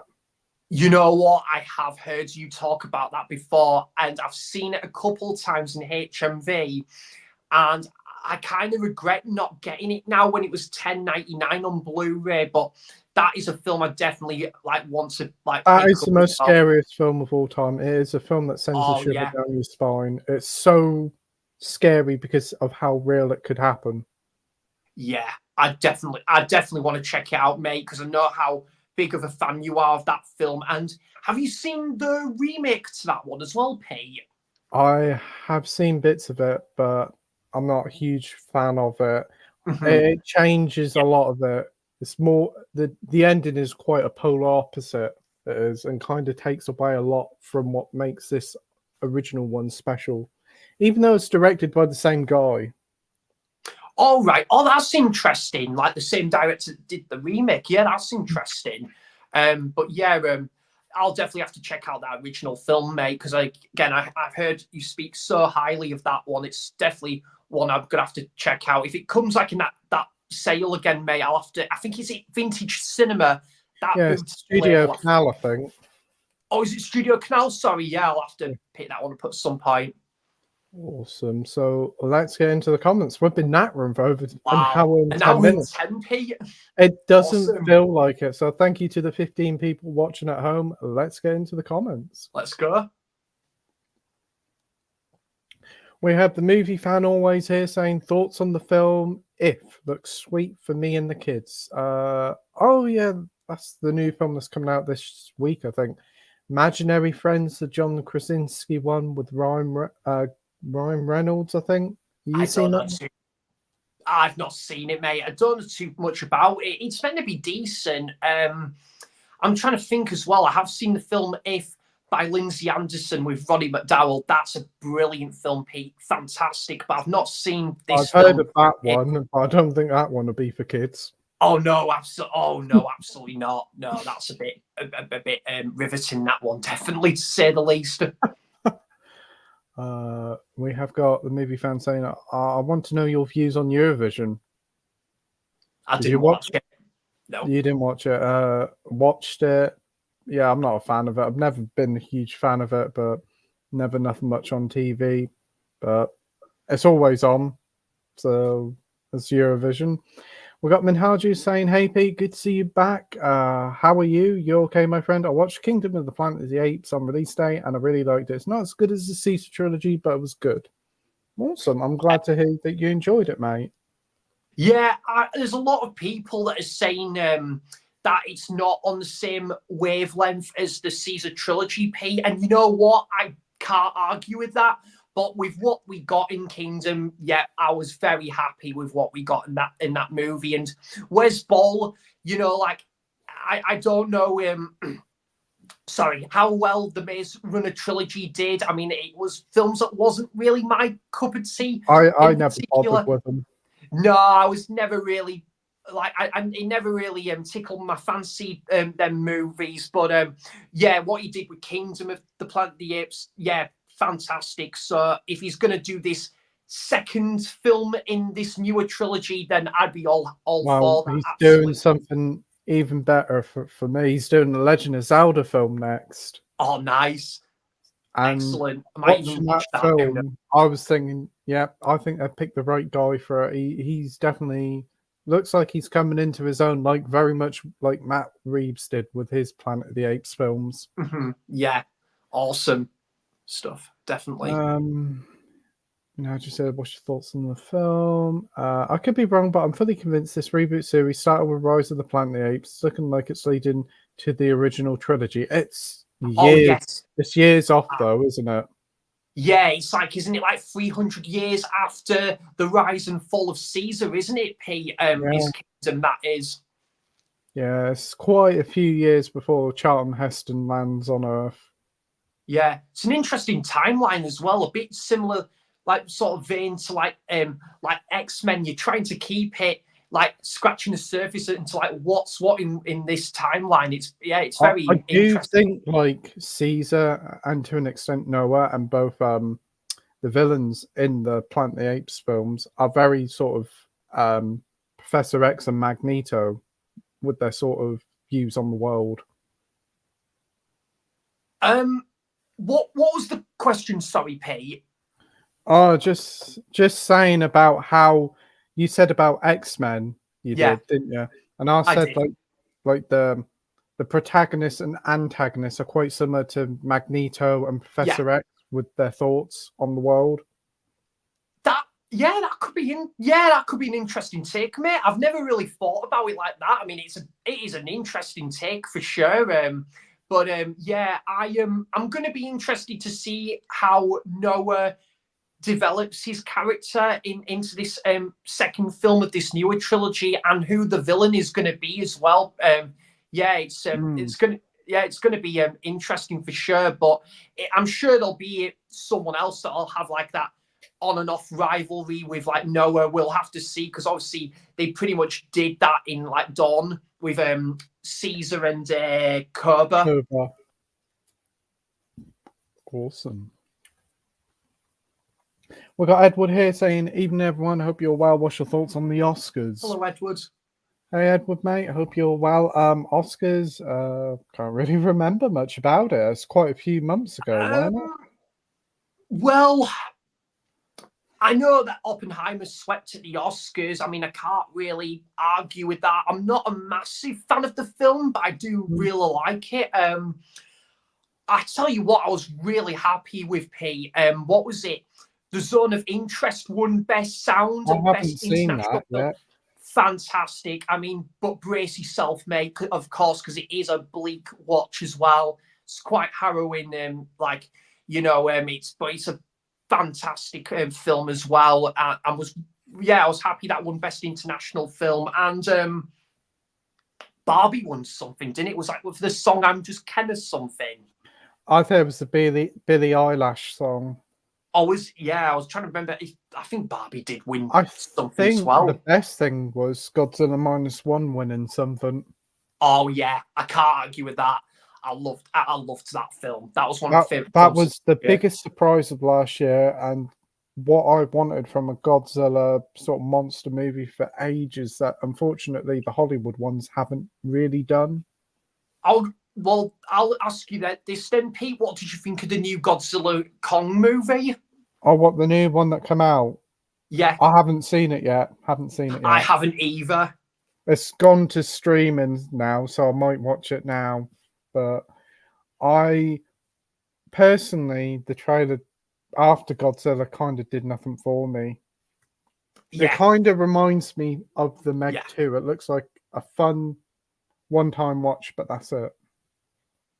Yeah, I really enjoyed the Gareth Edwards film from 2014. Yes. I really did like it. I thought it was a bit of a breath of fresh air for that film series. Again, another film series I need to catch up with, but that'd be more of a challenge considering the There's amount so of many films of them, that's and in there's there. a lot up and down with the quality, I've heard. Yeah, definitely. I've heard Godzilla King of the Monsters is not meant to be the best. I still want to see it to sort of make my own mind up, but then I've heard Godzilla v Kong is good, and I've heard this one is all right as well. So, but I've heard from a lot of people, Jason Brett and I can't argue with Jason's opinion with Godzilla, the original from 1954, being the Mount Everest of all those films. Oh, And yeah, without a then shadow of doubt, it's such a great film. I've never seen it, Pete. Oh, wow, you're in for a treat. If you'd like -1, there's a lot of love from -1 for the first one in that film. I'm hoping they're going to do something special with that film, like this year, because I think this film turns 70 this year. So Hasn't the original Godzilla had a 4K yet or something? Yeah, I'm not sure if he did, mate. I'm not too sure about that one. But if they did something, I think that, again, with it being 70 this year, it is deserving of that sort of treatment, definitely. We need -1 on physical over here as well. Isn't that got a Blu-ray release, if I'm not mistaken? In Japan, unfortunately, it's only Japanese language, no English subtitles or anything. Yeah, that is deserving of a man alive. That is deserving of a Blu-ray 4K release. That is a day one 4K pickup any day of the week. It's me such too, a fantastic mate. Yeah, film. I really want to rewatch it. me too. it was my second favourite film of the year after John Wick 4. So I definitely, I absolutely loved it, like yourself, That was my Pete. second favourite film of the year as well, with Oppenheimer first and John Wick in third. Oh, nice. Oh, good. It's that's good. It's still ranked high up there. Very nice indeed. I said, was it John Wick 4 was my number one, and then I had Godzilla minus one. Can't think what my third one was. I think it might have been Killers of the Flower Moon. I think that I might have haven't been. seen that yet. So you enjoyed that one? I thought it was fantastic, mate. Not got a whole lot of rewatchability. That one with its sprawling runtime. I mean, I'm all for film with its sprawling runtime, Pete. I mean, Tarkovsky's like my second favorite director ever after Wes Anderson. But I'm hoping that we'll get a 4K again. It's surprising. It has got a 4K release in Italy or elsewhere, hasn't it? But not over here. I don't think. No. Have you seen Late Night with the Devil yet? No, but I've heard that's very good as well. I'd probably say that's my film of the year so far. That was a big surprise. Di has been saying, Sam, you've got to see it. You got to see it. And Ryan thought it was brilliant as well. Yeah. Sounds like I'm really in for a treat with that one. It's on Shudder now, so if you got Excuse like me. a free trial to Shudder for 7 days, you can give it a watch and you're in for a treat. Definitely. No, I really need to see it, mate, because again, I know how Sai is a big fan of that film and Ryan is as well. I'll definitely, if it ever gets like a Blu-ray release, Pete, but if I'm just sick around of waiting, I might have to stream it. But yeah, definitely one to check out before the year is up. Definitely that one. Awesome. Minhaji says it was a good follow-up set many generations after. The director Wes Ball said it takes place 300 years after it, give or take. Caesar may not have been in it, but his presence and legacy is all over it, definitely. Absolutely. Yeah. I think it's going in the direction of space and astronauts coming soon. Could do. It's kind of having a bit of a, like, it's sort of hindering us, like, at the end in there. I think it could potentially, we'll have to see. But I mean, I'm all for that. I mean, like, there's been the odd film series that's gone down that space route, and sometimes it works, sometimes it doesn't, Pete. But again, if it does with the, I think it would work for the Planet of the Apes, though. To be fair, definitely, and it already was like set in space. Well, pretty much at the very start of from the get-go, wasn't it? Charlie Heston, definitely. Manhaja says in Rise of Planet Apes there was a few clues and Easter eggs hidden to the original Planet of the Apes. It may lead up to there was a news article mentioning astronauts lost in space. Was that? Yeah, I think he's right. Actually, mate, I remember there was a reference to the original, a callback to the OG with that. Yeah, I remember that. And then obviously also in Rise you had a couple of the one-liners that was obviously iconically used by Taylor, that was used again in like by Dodge Landon, played by what was it, the guy from Harry Potter, Gary Oldman. In Rise it was the Draco Malfoy. Yeah him. Yeah, I'll keep getting the first two mixed up because there's normally Dawn Before Rise. No worries, mate. Yeah, no, it's but it is. Do you know something I forgot to mention in my review for Rise? Actually, Pete, Dodge Landon was also the name of the two like astronauts in the original. So I'll definitely be mentioning that when I come to doing my ranking video. That'll be good. Disney did say that this Planet of the Apes plan they have, you got the first trilogy, the Caesar trilogy. This one's going to be a new trilogy, and then they're going to cap it off with another trilogy. There's a 9-film plan. Wow. And a lot of people were saying 9 films, but Wes Ball said, well, we're already pretty much halfway there. We've got 4 already. And I'm like, yeah, you're right. And they've all been consistently good, so bring on the rest of them. Yeah, I'm all for that any day of the week, mate. Absolutely. I'd definitely take 9 Planet of the Apes films over 2 or 3 more Avatar films. Absolutely, mate, 110%. And I've not seen Avatar 2 yet, but I'm sure it'll have nothing on most of the Planet of the Apes films for me, mate. Absolutely. Avatar 2 is visually incredible. It is one of the best, if not the best looking film out there, the way it uses CGI and that. But apart from that, it's just the same old as the first film it is. Was it just a bit of a bog standard sort of dishwatery run of the mill story, really, mate? The story was very sort of bland and boring. It was 3 and a bit hours. Didn't need to be. The final an hour is pretty good because it's more action focused, but yeah. nothing really much happens throughout the whole film. I'll see Avatar 3, of course, because it's going to be amazing, like a big sort of event, isn't it? Like the first film and the second film, but I don't have a lot of love for the series.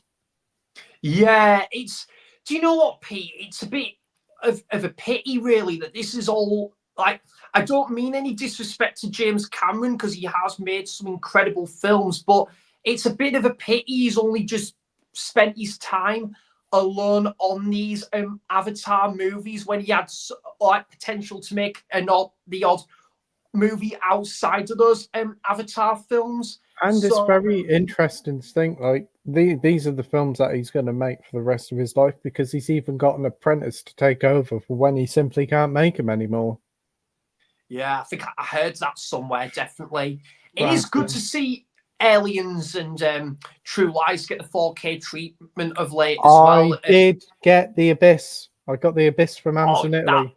As well. I saw James JT at the movies picked that one up recently as well. I think he's a big fan of it. I know Mike is a fan of it as well. Yeah. There's a lot of love for it. I've never seen it.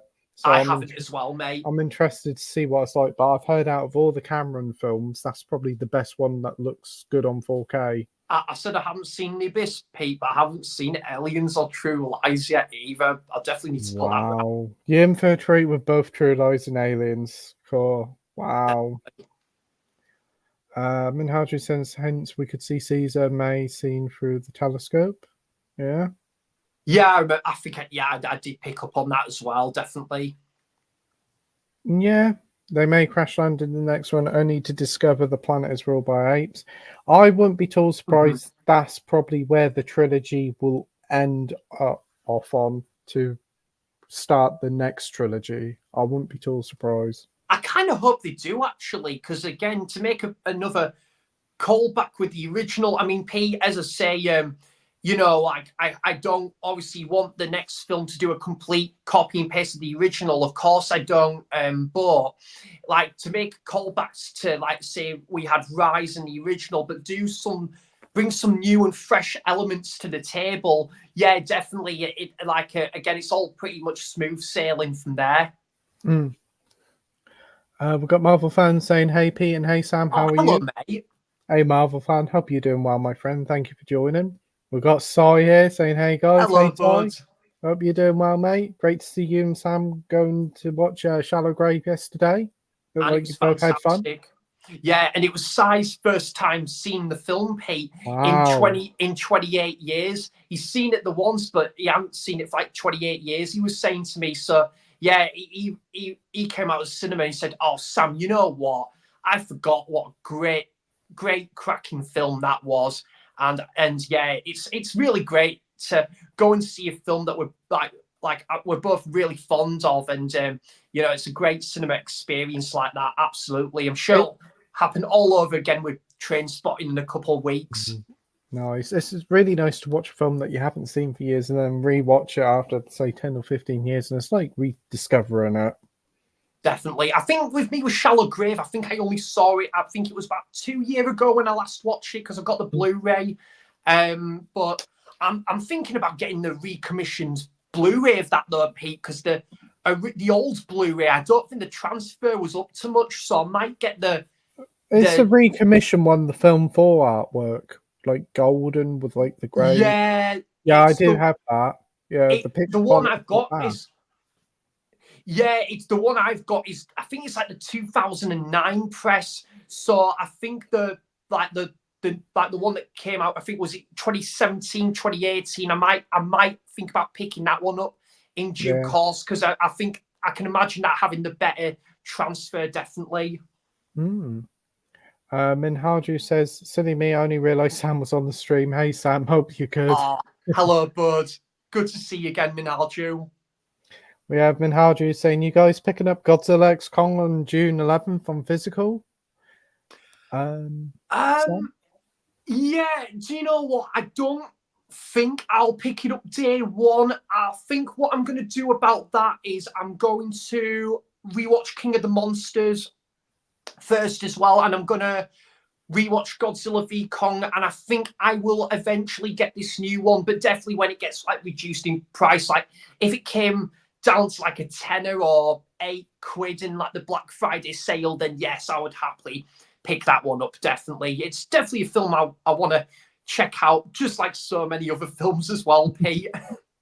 Awesome. I'll probably just watch it on stream, and then if it gets reduced to like 215, 220, I'll pick it up.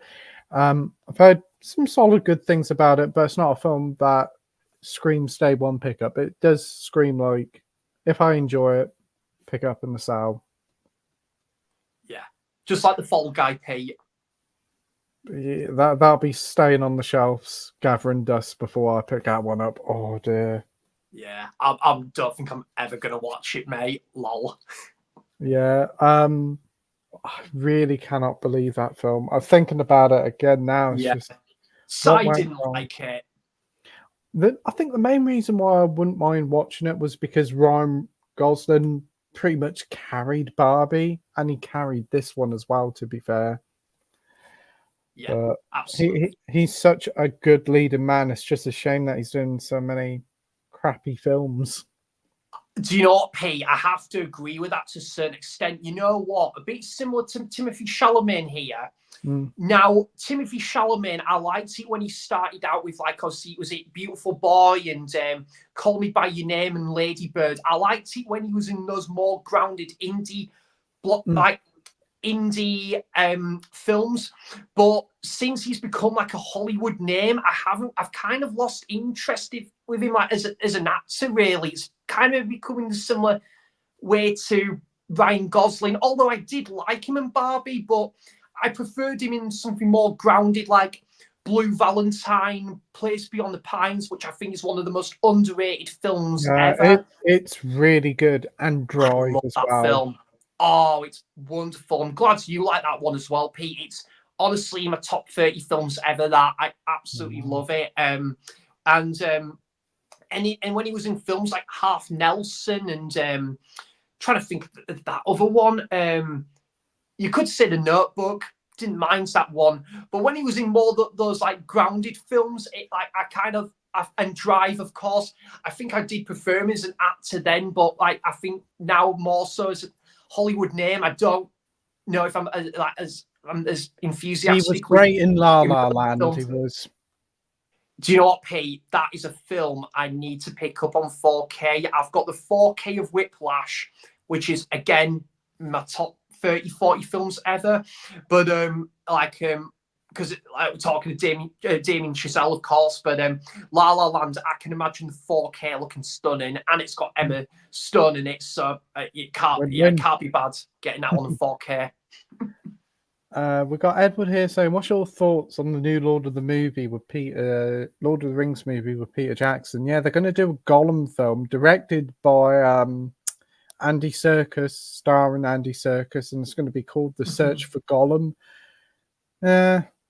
We've got that original trilogy by Peter Jackson. That's all we need, to be honest.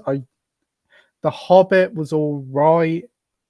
I don't know about Lord of the Rings. I think the problem is with it, that original trilogy is regarded in such high esteem.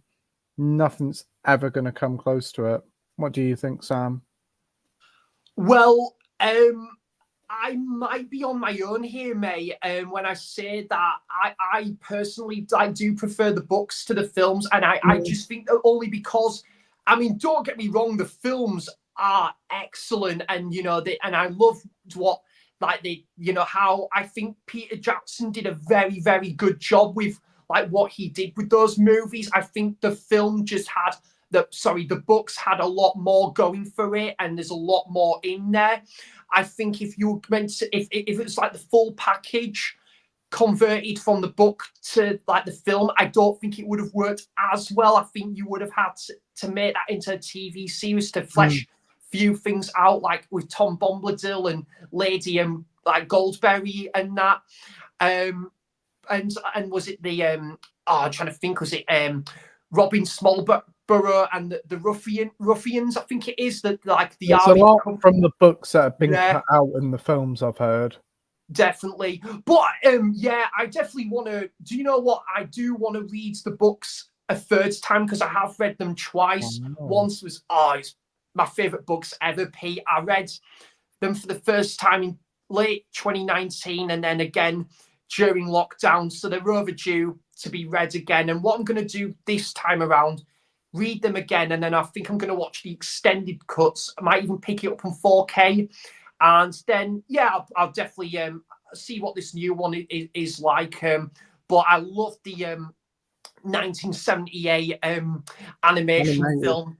That holds a special place in my heart. I remember having that on VHS and watch it. It's always a Christmas Day staple, that movie, for me as well. I absolutely love the animation style as well. From the only Ralph Bakshi film I've seen to date. And the Hobbit. They're doing a new animated one next year. Are they? Yeah, Warner Brothers is doing a new animated Lord of the Rings film. Oh, cool. What is it going to be based on? Pardon? Sorry, mate. I was just going to say based on all 3 books. This one. I don't know. All I know is that word's going about that Warner Brothers has been doing an animated one. They're going to show a trailer off probably later this year, and it's coming out next year. Oh wow, yeah, I'll definitely check that out. To be fair, you know what, I might read the books, and then I'll definitely, before checking out this new animated adaptation. But yeah, I'll definitely count me on that one, because the 1978 animated film's one of my favorite films ever. I know there's a lot of love for that one. Oh, I love it, Pete. I know a lot of people do. I mean, most people do prefer the Peter Jackson trilogy, which I can't argue with. I think, like, most people will like put the Peter Jackson films first, and I can absolutely see why.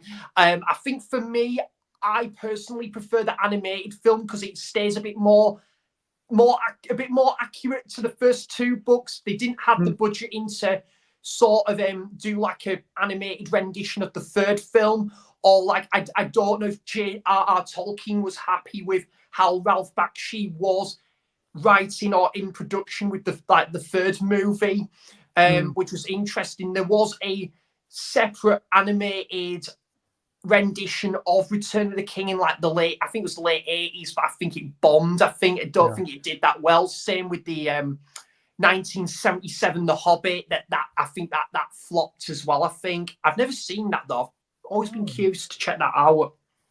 Awesome.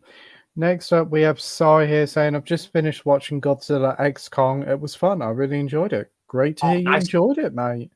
Good to hear, buddy. Good to hear.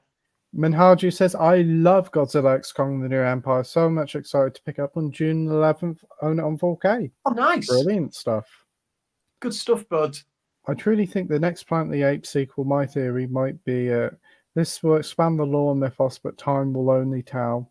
Definitely there's going to be a lot of expanding of the lore with this Planet of the Apes stuff. And I think, like the Dune films, there's something to look forward to. They are really interesting blockbusters that aren't all just visual flair, but also got a lot of nuance to them as well.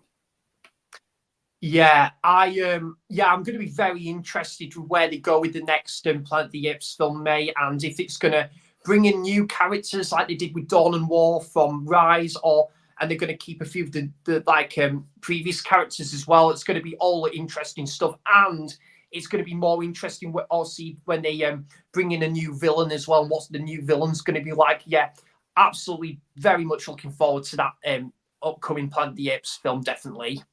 And it's been a huge success in the box office. Pretty much nearly made its money back. Oh, nice. Good stuff. Really, I'm really pleased for that film. It's the second highest grossing one for the opening for the series. Oh, brilliant. Yeah, it did so well. I was very late to the party with it, Pete, because I was away and the weather was just really nice those few days, and I was seeing my family and stuff. And me and my dad went to go and see it yesterday, and yeah, it was a great cinema experience. And yeah, it's just one of those films that was it's got to really be seen to be believed on like the big screen, and it's because it's got that visual scale, that visual like scope about it. That is something. It feels like a world that you could be lost into, from its visuals to its characters to everything. It's so well thought out. Yeah, absolutely. What is your favorite Planet of the Apes film again, Pete? Well, out of the new one, it's the second one, but my favorite one is probably the first one. Yeah, awesome stuff. I'll reveal that in my ranking video, definitely. And I'm just trying to work out my ranking at the minute of those movies, definitely. It's quite hard because they're so consistent. Absolutely. And also, mate, you know, the sequels to the original that are considered, maybe some might consider them, they're like a couple of which of those films might be for a lot of people like nothing movies, but I have a real soft spot for all those 4 sequels to the original. And you know, they're not on the similar upper tier as the original, but they offer something new. They do something different with each film, and I just think stories, characters, and move the series forward with paying respect to the original entry. Definitely, I think with like the first film, just like obviously being set on this new like planet, and then with the second film, same planet, but you bring in you hand the bat over from this protagonist to this protagonist, and then you bring in this like this mutation racing as well with the cave. And the third film is a bit more of a political drama, and it's more of a character study around Zero and Cornelius. The fourth film is like set like 20 years later after this plague happens, when then you see like Roddy McDowall reprise his role as Caesar, and you have the guy that ran the circus, who was an awesome side character. And then you probably actually towards the end of Conquest, right, I forgot to say the titles before then, mate, but Conquest, you probably had one of my favorite ever film moments right there when Caesar makes that really impactful speech towards the end. That is just beautiful filmmaking right there. And and then the fifth one, a bit more of a made-for-TV film, but it was more of like a battle, I should say. But it was more like a world building of Ape City, and we were introduced to Caesar's family as well, and then rivaling off like one of the side villains from Conquest. So yeah, each film does something different, and the same can be said with Rise, Dawn, and War, definitely. And the remake is not good. It's not a good movie, but I can at least give merit to Tim Burton for at least trying something different. He wasn't doing a complete copy and paste of the original. He was like putting a few Easter eggs in. He was doing something a bit different with the story, and I can at least appreciate that. And Kingdom is again of like this sets up this world building, but again, it's doing some new elements to it, especially with the ape settlement, the use of falconry with the song of the falcons, and yeah, great film series. And one thing about the original Planet of the Apes films, the first, original 5 of them? Yeah, they were all within the span of like 5 or 6 years, all films, which is incredible. That's incredible. Like because the original came out 1968. What was it? Beneath came out 1970, and then pretty much every year, wasn't it? Yeah, Escape 1971, and then Conquest 72, and then Battle 73, and then I haven't seen this, Pete, but then you had that TV series, which with 14 episodes. I know Mike, Cinema Axeman, says that's really solid. They're not bad. They're all right. They're pretty good. Is it good, Pete?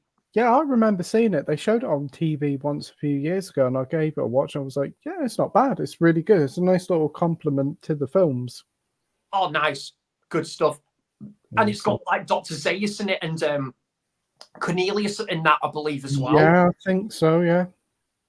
Excellent. Got to check it out. We've got Mac Chats here saying, well, here we are. Hey, Mac Chats, thanks for joining me. Everybody saying hi to Mac. Next up, we've got Edward saying, what were your thoughts on Ghostbusters Frozen Empire, and have you seen it? I haven't seen it. Personally, I'm not that fussed about it. I've heard some pretty bad things about it. I'm going to steer clear. What about you, Sam? Well, mate, it's kind of a bit similar to, like the likes of Scream and that, where I've only seen the first film of a film series, but Ghostbusters, I haven't seen for about 15 years, I think it was. Wow. And so I need to revisit the first film, check out the second one. Don't want to sound sexist here, Pete, but I'm not particularly interested in the 2016 remake. Nobody's going to complain about that one. That one is pretty bad.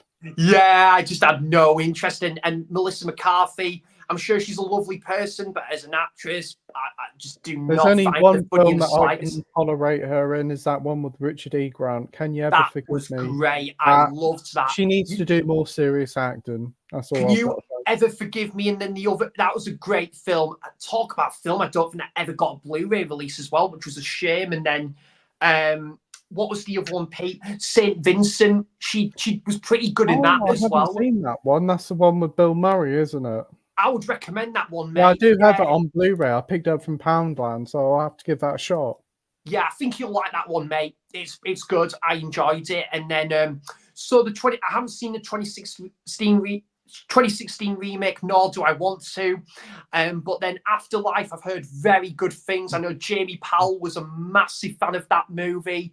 I think it was Jamie's favourite film of the year, if I'm not mistaken. And I've heard really wishy-washy things of Frozen Empire. I've heard it's a very watered down, like in quality compared to Afterlife. So yeah, but I'm definitely gonna have to revisit the first one, definitely. Awesome. We have Sai here saying, Pete, were you disappointed in Fall Guy? I felt let down by it. Yeah, it was. We were talking about it, Sai. Bad. Yeah, it was awful. So I'm glad I'm not the only one. I heard so many people really saying it was pretty good, and then like after the weekend it came out, I heard quite a few people saying, yeah, it's not so great. And yeah, could have walked out in that film. So bad. Minhaju says, as we get closer to Deadpool and Wolverine, where's your excitement level at, and any thoughts? For me, I think I'm looking forward to it. I'm not going to get excited for it. Marvel stuff has been a bit up and down lately, and also the whole sort of cameo stuff. Look what happened with Multiverse of Madness. Everybody was expecting loads of stuff. Not a lot of stuff happened. So I'm going in to say, like, more Deadpool, awesome, and this time with Hugh Jackman. What about you, Sam? Do you know what, mate? I'm very sad to say that I have lost interest in Marvel completely at the minute. It is so sad to say it, because this was a film series that, I was so excited. It was just like with every movie, it was like banger after banger. You had the likes of Civil War and Ragnarok and, Guardians 2, around that time, Guardians, and then Winter Soldier. So many great films. It was just like banger after banger, wasn't it? And, it was very consistent with Marvel between, I would say, 2015 to 2019. I think Marvel were very consistent, the MCU. Yeah.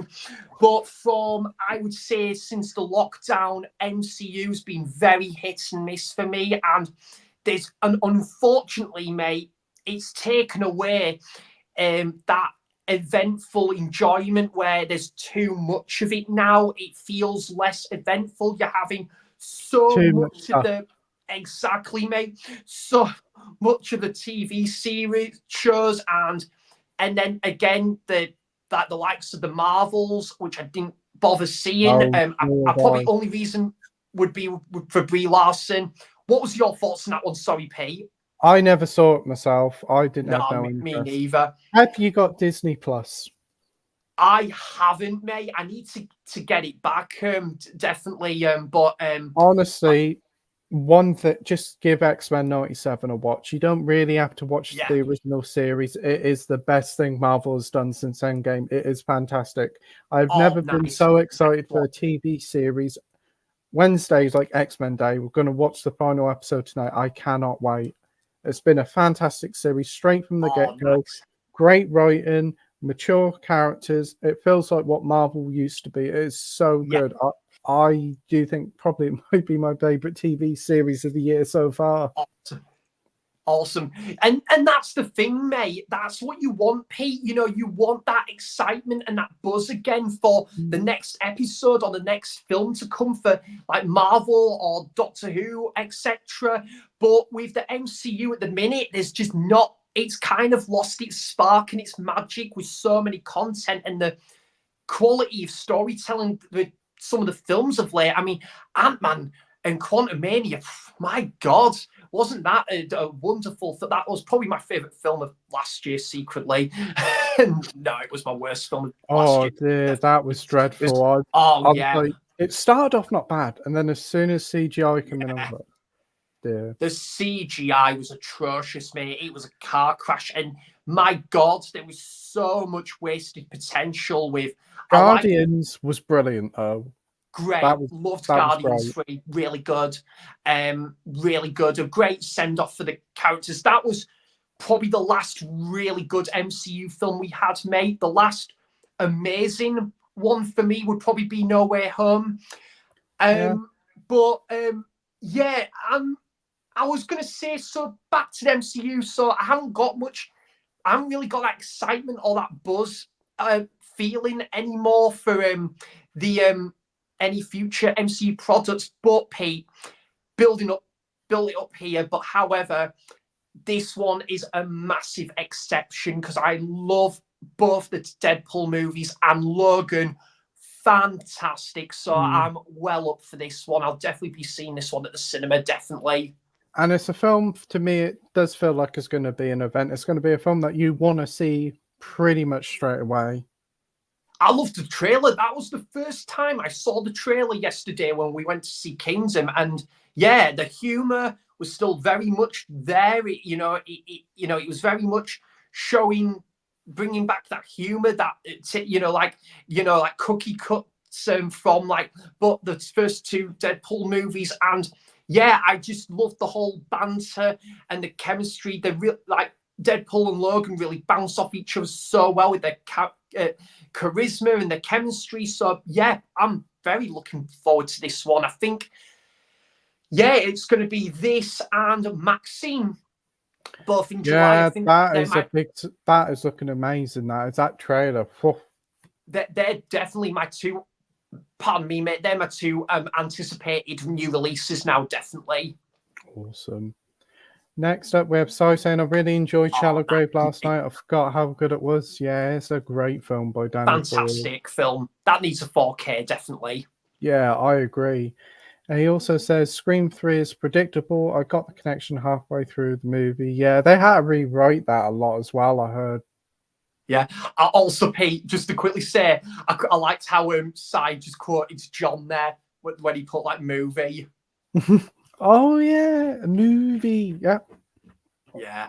I love it I love the amount of times that when the amount of times when John says movie in a sentence or video, it's like, John, you can make a hip hop career out of this. or what is it? Film. Yeah, like when he's got the film T-shirt as well. Definitely, It's awesome. Mac Chat says, I rewatched all the Nightmare on Elm Streets this last week. Had a blast with them. Started on Hellraiser last night. I'm only going as far as 4. The rest don't feel like Hellraiser. Awesome. I like the Nightmare films. For me, up to 4 as well. And then I don't really like the rest until New Nightmare. Okay. As for Hellraiser, I think the first one and the second one are fantastic. The third one's a lot of fun. I've seen the new one that came out last year or the year before. That was pretty so. But I did watch Hellraiser Inferno, and whilst it isn't really a traditional Hellraiser story, I thought it was pretty darn good. Have you seen any of them, Sam? Elm Street, yeah, I've seen the first 3 films. The first one's fantastic, an absolute classic, one of my favourite horror films ever. The second one's decent. I did enjoy it, but nothing on the original for me. Definitely not. The third film, on another day, could be on a par with the original. I thought Dream Warriors was bloody excellent, and I have to give an applaud, a merit to Jordan for really getting the It's word such a around fun about film. that It is. film. It's such a fun film. I loved Dream Warriors. When you get Fantastic. when you get to the Friday the 13th films, you're in for an absolute treat with the sixth one, Jason Lives. You're gonna love it. It is such a Can't wait. blast. That is so much Yeah. fun. I'm definitely, you know what? I'm thinking of either because I don't have a multi-region free player, Pete. So I can't, so I can't obviously get like US imports and that unless it's the 4K, of course, because for all 4Ks are like multi-region free. Yeah. But so like obviously because all 4Ks plays on like any place, so I could definitely, but I don't think there's any of that with Friday the 13th. So I might just get the first 8 films like that sets that I think you've you got. can get a German edition or I think you can actually. Sorry, yeah. Of Jason Goes to Hell and Jason X. I think there's either a German edition or the American ones are region free, because some American ones are.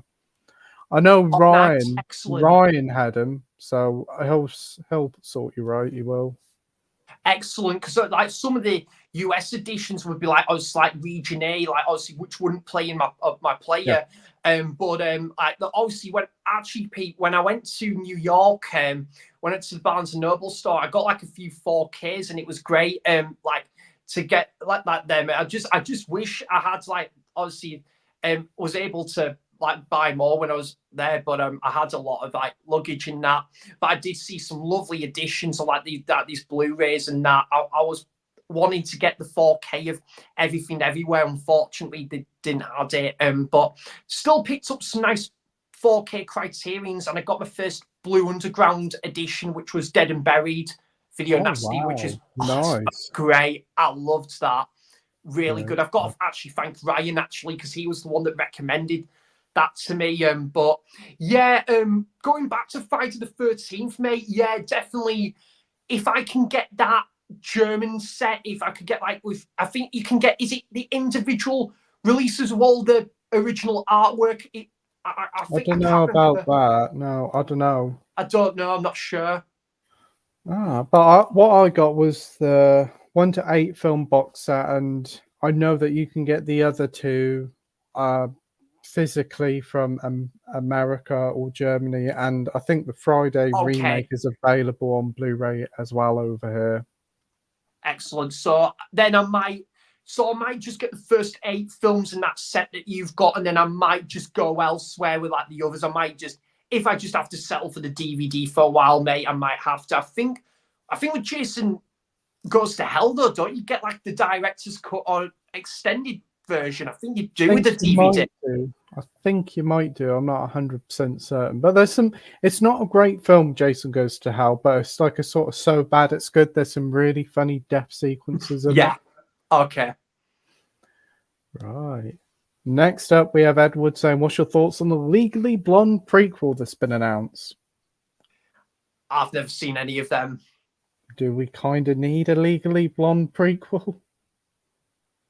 I don't know. But if Margot Robbie's in there, then yes, I'll definitely go. Actually, Legally Blonde with Margot Robbie, sign me up. There you go. You've sold it now. Yep. If it's Margot Robbie, then yes, I'll definitely go. We got Minhaju here saying Avatar 3 is one of my most anticipated films of next year. It's titled The Seed Bearer. Oh, it's next year that's coming out. Yeah, they delayed it because of Sonic 3. They did. Oh, cool.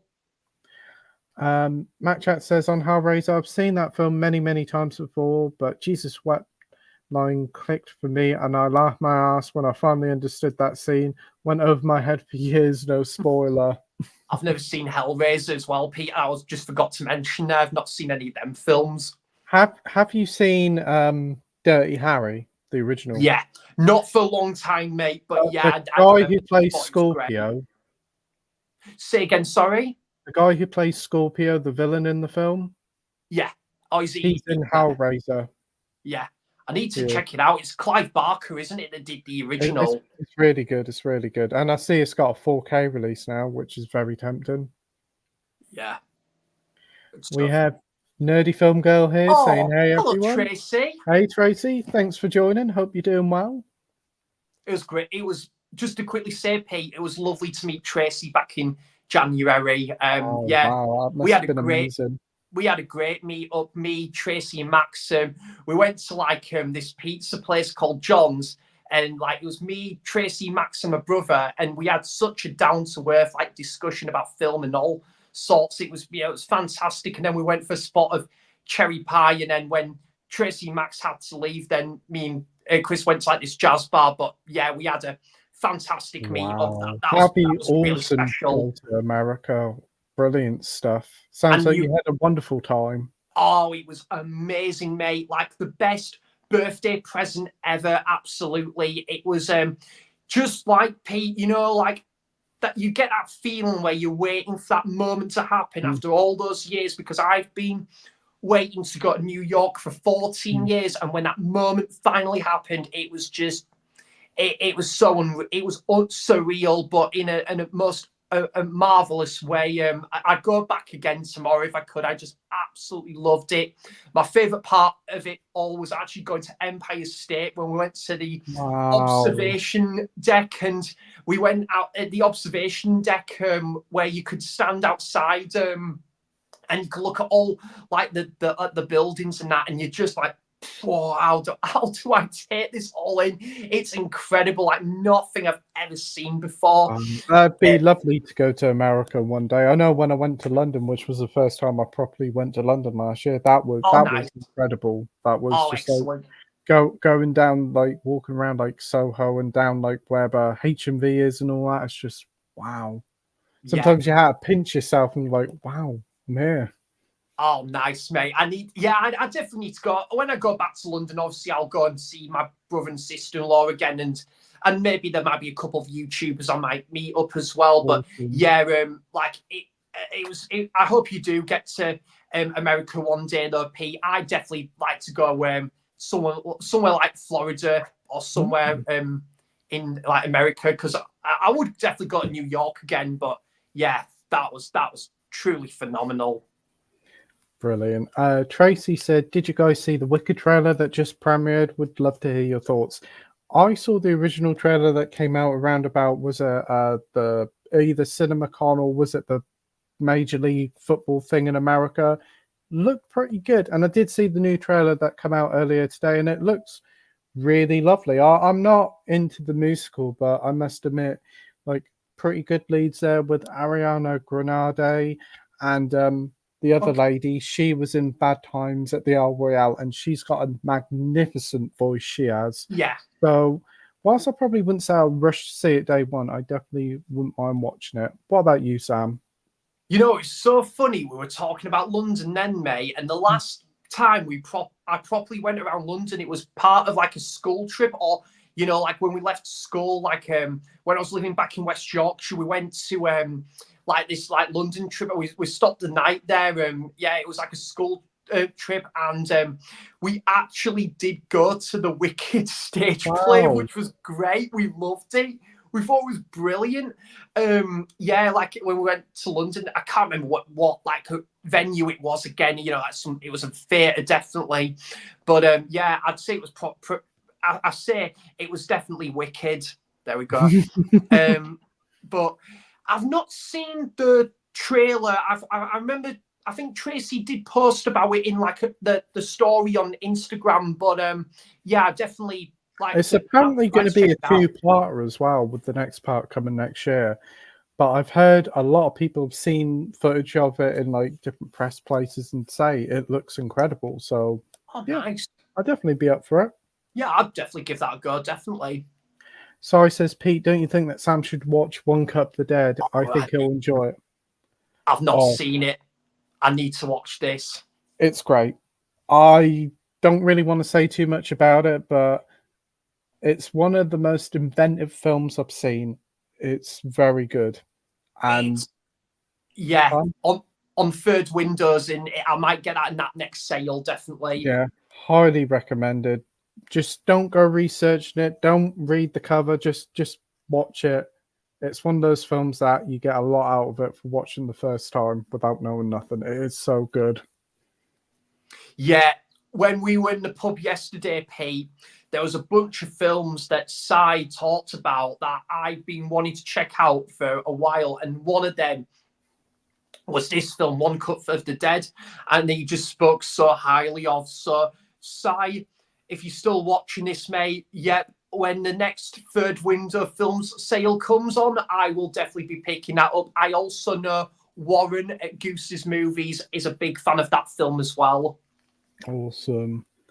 We've got Josh here from Through Lens saying, "Hey Hello, fellas, how's mate. it going?" Hey Josh, hope you're doing well, my friend. He says, Planet of the Apes was so great, really well put together. I saw your video for it yesterday. Great to see that you're making some more videos, and I'm glad to hear you enjoyed it. Good to hear you enjoyed it, Josh. We've got Dalboy saying, Maestro, that must be the character from the Doctor Who episode, but hope you're doing Oh, I well, think, Dalboy. yeah, that must be it. Hello, Del, by the way.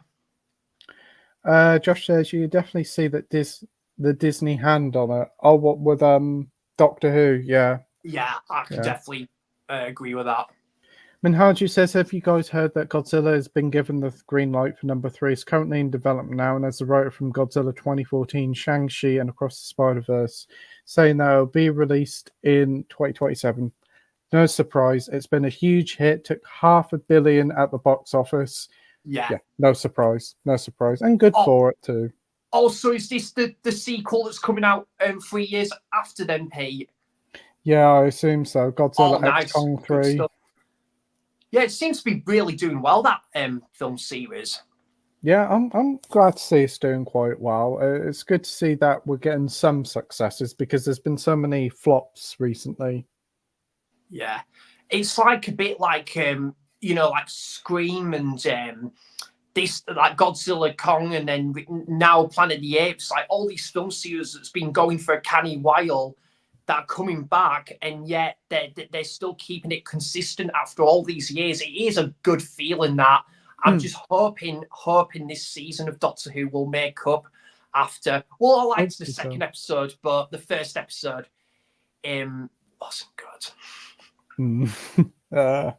Hopefully this episode will be good. Hopefully so. Fingers crossed. I'm hoping so, because I think that it's going to be like sort of like a TARDIS-based episode. And again, I love it when Doctor Who does that, when they've got something's wrong with the TARDIS. Like you've got Journey to the Centre of the TARDIS in Series 7. I loved that. And then you had the Doctor's wife in Series 6, where there was, I think it was Neil Gaiman that did the voiceover, did that TARDIS, and it was Amy and Rory running down those corridors. That was great. So I don't know if they're going to do a similar thing like this. I'm not too sure. So Minhaja says, Dan, one of the films that I'm waiting finally got a teaser, but the trailer's out tomorrow, called new horror film starring Halle Berry called Never Let Go. Haven't heard of it, nor have I, but if the trailer's out tomorrow, I'll give it a shot. We got the viewer Drew saying, I saw this movie this past Sunday. It was awesome. I assume that was Planet of the Apes. So glad that you enjoyed it as well, mate. Hope you enjoyed it, bud. Minhaji says, man, 2025 is a big year for films and TV. Can you name a lot of things coming out? Minhaji has, so we'll get to that. Right. Well, we'll take his word for it, Pete. What? Take it away. He is per Mortal Kombat 2, Scream 7, Last of Us Season 2, Captain America 4, Thunderbolts, Blade, Fantastic Four, Superman Legacy, Avatar 3, Stranger Things, Welcome to Derry, It, Wednesday Season 2, and Alien series, all scheduled for next year. Wow. So that's a lot. He's really kept us up to date with these. So thank you, bud, for that. Sorry, Pete.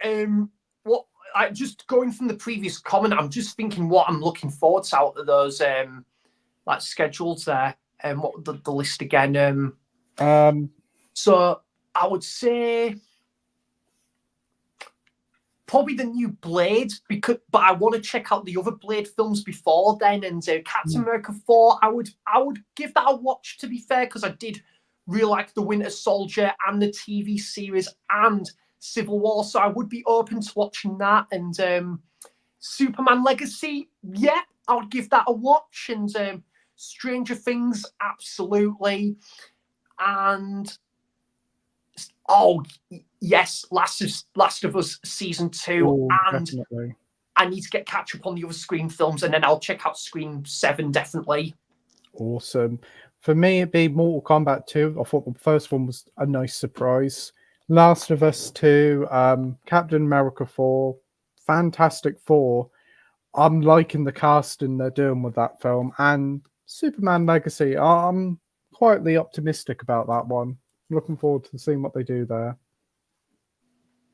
Yeah, and We've got Mac Chats here saying, I haven't watched Doctor Who since Matt Smith left. Kept meaning to go back, but I keep seeing no reason to go back. Well, give the Peter Capaldi series a go. I Ain't would too say bad. so. Yeah, It's pretty good. I think his third season, season 10, was definitely his best season. Oh, definitely, that was fantastic. excellent. Where he really found his doctor with that season. And Loved that. Matt Lucas, I thought him and Bill, the three of them worked so well together. It was a interesting pairing, but it worked well. You see, it was you could say, like, I don't know if the third wheel's the right term, Pete, but you could say, like, if they bring in a second companion, it might be a bit too much of a stretch, but it has worked before with Doctor Who, with like Amy and Rory, and then you have Mickey pop in the odd episode with Rose. So I think it did work out well for Nardole as well with Bill, and I thought Bill was the better companion out of her than Clara, in my opinion. You know, I thought one of the episodes I enjoyed out of the Peter Capaldi era was that video one with Reece Shearsmith, the found footage one. The found footage episode. Sleep No More, I think. Oh, I remember that one from season 9. I've only seen that the once, to be fair. I've seen that a couple of times. That really holds up on a rewatch. It's great. It is. Okay, yeah. I haven't seen that one in a long while. I just thinking off the top of my head, Pete, probably Heaven Sent would probably be my favourite Peter Capaldi episode. I loved, and then I probably would go the two-parter finale in season 10 with World Enough and Time and the Doctor Falls with the Mondasian Cybermen and Missy and the Master. Yeah, that's absolutely great. And probably Before the Flood and that two-part from season 9 was awesome as well, with the ghosts and the really Fisher good, King. that one was. I did like that. Do you know what, Pete? I want to actually want to watch Doctor Who now. As we're talking about it, I think I'm going to watch Doctor Who later on. Yeah, I might too as well. We looked at some old Doctor Who episodes from the New Who era, and I was thinking, oh, that's a good one. That's a good one. I could rewatch them. Yeah. And I suppose another thing is even if this new era isn't very good, we still have that pretty good run of like 2005 to 2017 to Peter Capaldi of Doctor Who episodes and all the stuff from the 60s and 70s and 80s. Oh, yes. There's still a lot of the classic era that I need to venture on. I mean, I've got all the classic era box sets so far on Blu-ray bar season 10, because that is the rarest of them all. Is it? But it goes for about over 100, I think, now on eBay, because I was very late to the party with them. I started collecting them in mid 2022. But yeah, I must admit though, Pete, so far since the 60th specials, I think I'm happy to say at least the only episode I haven't liked so far is this first one, the Space Babies. But I would say the Star Beast good. I say Blue Wild Yonder was okay. The Giggle, fantastic. The Church of Ruby song, I didn't mind it. I thought it was just all right for me, that one. It seems every good episode, there's a bad episode right behind it. It's 50-50 at the moment, I think. Definitely. So I would say mostly positive, but room for improvement still, definitely. We're still It's not better at that. than the Whittaker era, but Yeah. it's on the right track, but it's still got a ways to go. Yeah. It's got a long way to go if it's going to, go on that level of peak with the first 4 seasons, definitely. Awesome. Josh said CGI in these movies keep getting better. I completely agree. Josh. Yeah. I gave it 4 out of 5. Kingdom Planet of the Apes. Yep, totally agree. Oh, you know what? I forgot to rate that on 10p. I'd probably go solid 8 for that one, and probably 4 out of 5. Definitely, I loved it. Awesome stuff. And Harju says, I think Silent Hill 2 remake and Insomniac Wolverine comes out too. Awesome. 2 video games. I thought the runtime was justified as it sets up a new era in that universe. Yeah. I definitely agree with that, enough, bud. yeah. I thought it was a great introduction of all these bundle of characters, and there was one I forgot to mention before, Pete. You know how you were saying it didn't need to be 2.5 hours? I can add to that, because not to the runtime, but I can add to your point there of saying that I think there was a little bit of a pacing issue when they were on the journey through that was it that woodland or something, or that rainforest. I felt that the film did come to a bit of a grinding halt there, only for about maybe 10 minutes, but then the film straight out off the bat landed back on its feet again. So very, very solid stuff throughout and the I film. think the young actress Josh has got a name, Freya Allen. Oh, thank you, bud. Yeah, awesome. I was thinking of her name there. So he says, Minhaju, are you sponsored by the cinemas? Because you're always going on what's coming out soon. He said, no, I'm just very passionate about films and TV and physical media. It's called passion, but we've still got a lot to get through this year. Yeah. And you got the new Spider-Verse. Yeah, that's coming out as well. 2 of my most anticipated movies of the summer are Alien Romulus and Deadpool and Wolverine. Alien Romulus looks amazing. I can't wait for that. That looks like it's going back to its roots. Oh, excellent. Min Harju says, dudes, 20th Century Fox has been on a roll lately. I think this year belongs to Fox with the first Omen, Kingdom of the Planet of the Apes, Deadpool and Wolverine, and Alien Romulus. And you know what? I agree with you, mate. Not seen again. Wow, this has been a common thread with me tonight, mate. Again, the Omen. Again, I've only seen, no pun intended, the first Omen film, as the one with Gregory Peck from 1976. But that is another film series. I need to check the rest out. And I was going to say Deadpool and Wolverine I'll watch, and Alien Romulus I need to check out the original Alien, but Aliens I still need to see. Man alive, and I've got a lot of catching up to do. You're in for a treat with them. Definitely. So he says, have you guys seen The Roast of Tom Brady on Netflix? 3 hours of anti-woke humor. I haven't seen it. No, I've heard a lot of people talk about it though. What about you, Sam? Not heard of it, mate. Not seen it advertised. Josh says, good to see you live again, Pete. Oh, thanks. Absolutely. So much, Josh. Good to see you making some videos again, mate, and definitely have to get you on the stream sometime. Josh says, I've been getting into horror recently, watched Rosemary's Baby and thought it was great. The Thing 2. Awesome. Yeah. That really good to hear that. I really loved Rosemary's Baby. I thought it was really good. The first time I saw the film, I thought it was okay. I think it was just, again, there was a few pacing issues for me. But I think that film gets better with each viewing. And The Thing, I think is one of the greatest, well, not just remakes, but one of the greatest films ever. I say I do love the original still, the Thing from Another World. From Howard Hawks, but I do think John Carpenter absolutely smashes it out of the park when it comes to that, classic adaptation, rendition, yeah. And Harji says, I'm a huge buzz for Monsterverse and Planet of the Apes saga. Just lately been in this series and can't wait to deep dive into the original ones. Oh, you're in for a treat, bud. I believe there's a Cornelius, Nova, and Caesar in the original films. Yeah, he's right. There is. Sai says, have you seen Late Night with the Devil? Such a great horror. Pete has, I haven't, but I Hmm. will do side story. Josh says, Josh really enjoyed it, but he didn't like the use of Okay. AI, but the film itself is pretty unique. Oh, good stuff. Sai says the AI generated our 3 image cards for the commercial break. It had nothing to do with the script. I do agree that the AI controversy there was a little bit over the top, more with Civil War, because apparently they used AI for Civil War to create the posters, which kind of showcase a different film of what we got, which I think is more of an issue there because that's kind of misleading. Yeah.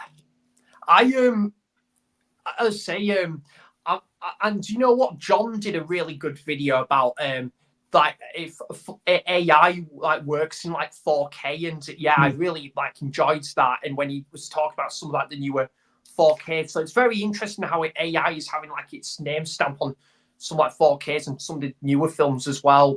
Yeah, and there's some of the CGI when it wants can be put to good use, like with this like these Planet of the Apes movies, like from 2011 and onwards. AI has a place as long as it's used properly, I think. Yeah, absolutely. And Haju says, thoughts on The Boy or Cobra Kai? Yeah, The Boys got greenlit for season 5. I'm currently watching The Boys. I'm halfway through season 2, and yeah, it's pretty darn good. Haven't watched Cobra Kai. What about you, Sam? I've not seen either, mate. Again, oh my god, what am I doing? Like I said, and do you know what, Pete? Again, The Karate Kid is another first film of that film series I've only seen, and it's one of my favorite films ever, but I've not seen the rest of the film series. So again, I've got another film series to go through before eventually getting onto Cobra Kai. So yeah, and I've not seen The Boys, but I've heard it's excellent. Definitely. There's a Meant to be lot of one of the fun. best newest shows. We've got Born in 70s Gaming here saying Sammy is a Planet of the Apes expert. Great guest, Pete. Oh, thank you so much, mate. Really Thanks ever appreciate so that. much for joining, mate. Josh says -1 is great. Don't love it as much as others, but an 8 out of 10 all day long. Yeah, very reasonable score. Yeah, I think I'd give it a slightly higher, 8.5. It was one of my favourite films of the year, but yeah, it's definitely one of the biggest surprises of the year. That was definitely. Yeah, And it came out right at the tail end of the year as well. I had like a couple of those films. Like you've got to do that thing where, when before the year is up, Pete, to add these into your end of year film list. Like Godzilla -1 was one of them, and then there was The Boy and the Heron, the Studio Ghibli film. Like those were a couple of the big hitters. I didn't get to see Thanksgiving, unfortunately, before the No, year I was up. haven't seen it yet. I do want to Good. still. I do want to still check it out because I know Keith loves that film, and Nigel, Scott, and Andy really enjoyed it. So, yeah, I Godzilla -1.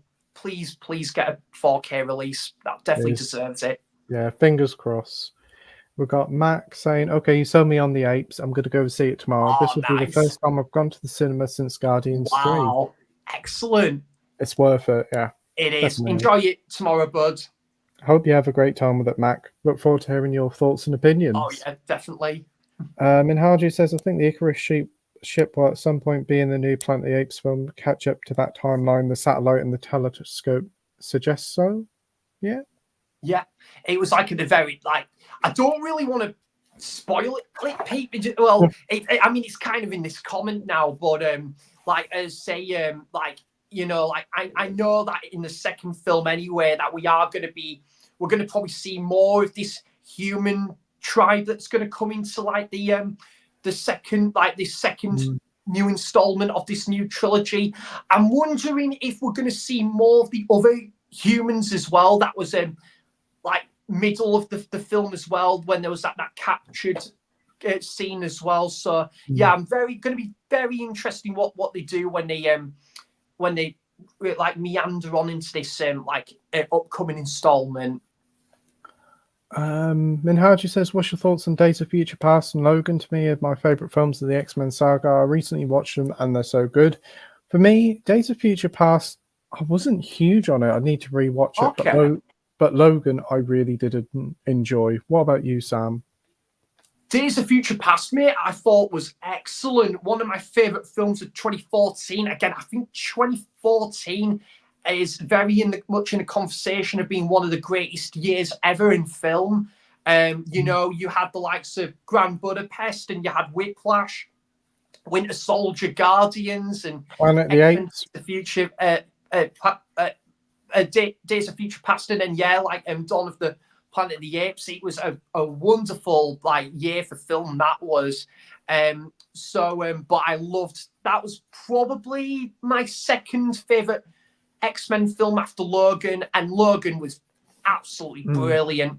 I remember going to the cinema to see that on release weekends, and we just absolutely fell in love with it. It's overdue a rewatch. I've got it on 4K, but I haven't seen it since probably about 2019. So you know what, I need to rewatch Deadpool 1 and 2, and I'll rewatch Logan before this new one. I'm going to do that, actually. Awesome stuff. Right, the time is just gone 9:30, so shall we go to, say, about 10? Yeah, what is it 9:30 now? Sorry, Pete. Yeah, it's just gone 9:30. Yeah. Yeah, we could go to 10 if you want. Yeah, absolutely. Yeah. I haven't had my tea yet. Whenever it suits you, though, Pete. If you need to get off a bit earlier, no worries at all. It's been a great stream. It's been an absolute blast. It's unbelievable how 2.5 hours have just flew by. And the first hour and 10, mate, we had loads to discuss alone, and then we've had some great comments rolling in and that as well, and it's been absolutely. Well, what we'll do is we'll get through each of these comments as quickly as we can. I think get through them, quick replies to try and get through everybody's comments. No worries. So we have James Vlog Movie and TV Stuff here saying, "Hey Sammy, hey, hello mate. Hey mate, thanks for joining."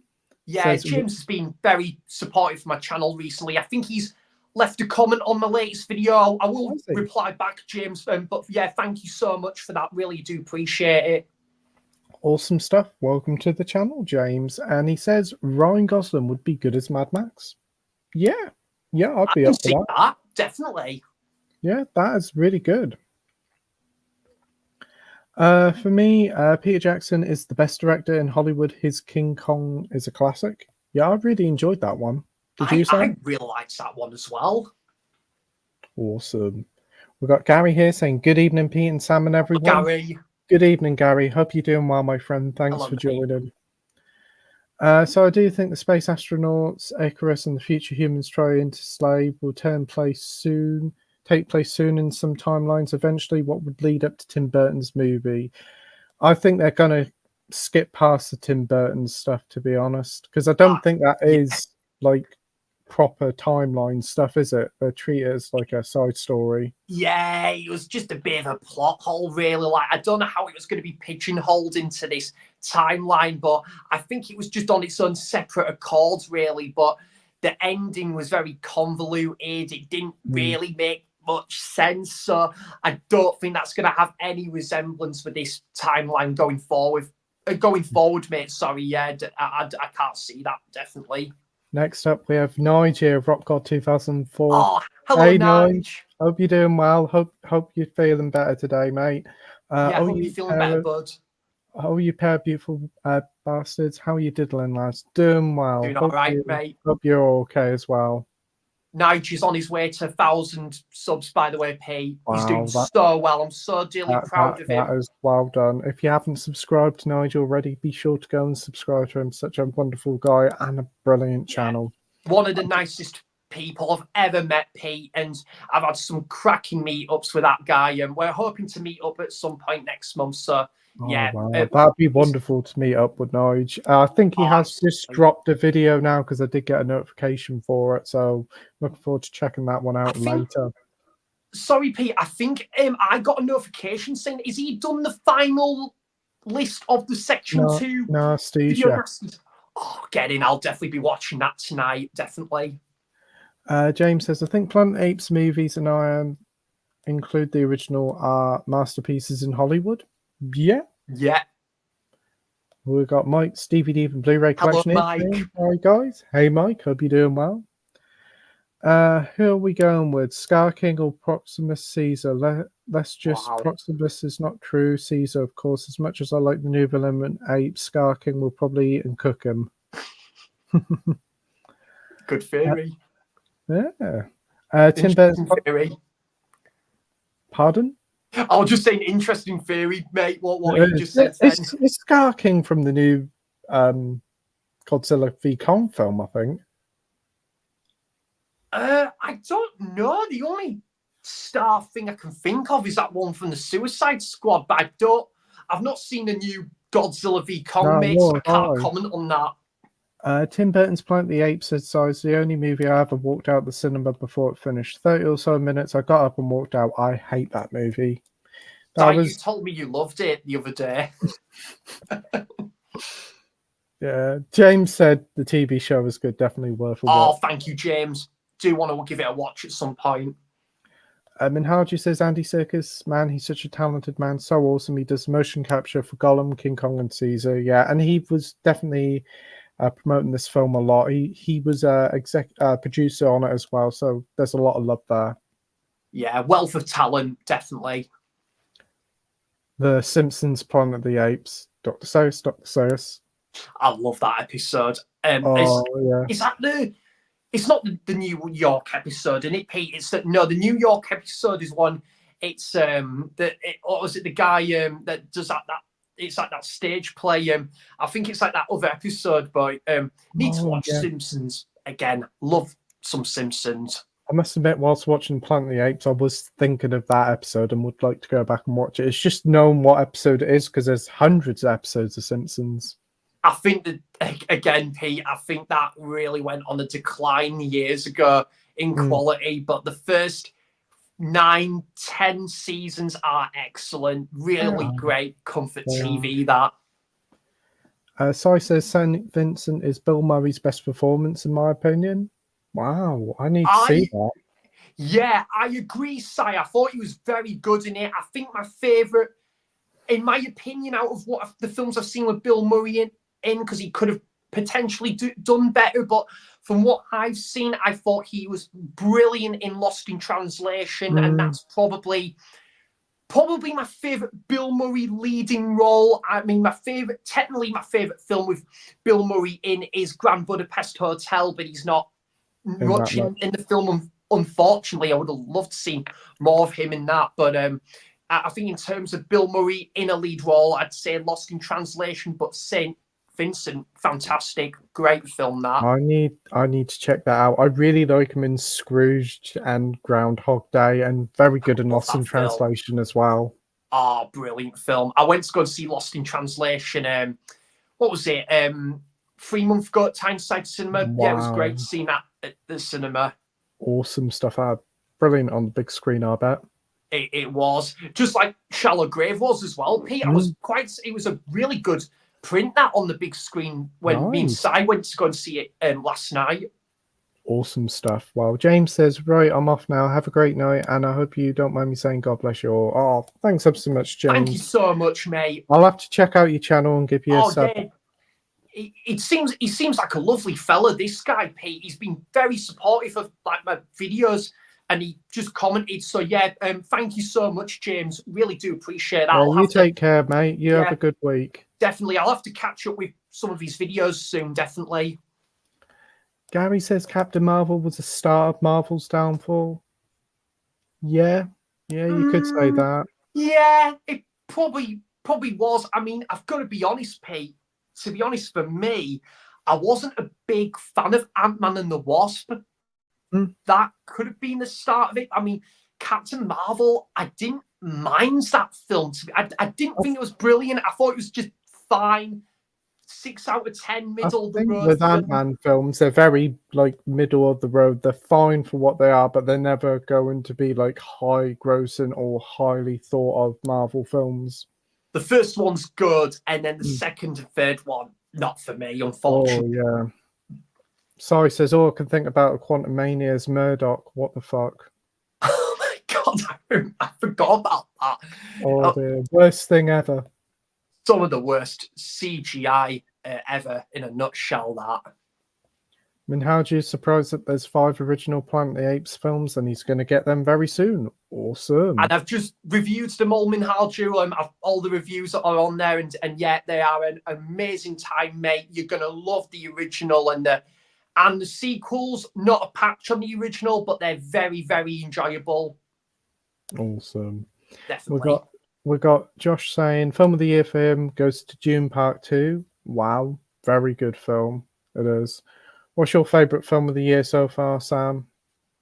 Do you know what, mate? I actually don't know because I mean I haven't seen many of the 2024 releases. I mean, if we're talking 2024, I can only really go with Kingdom of the Planet of the Apes. But if we're talking 2023 releases that came out this year, well, as I say, if it's a UK release for 2024, but it's actually anything like that counts, I'd say. Oh, excellent.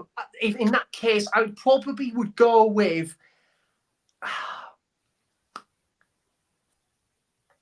I'm trying to think what. Well, actually, yeah, it could be the Zone of Interest. Then that was absolutely fantastic, and I'd probably.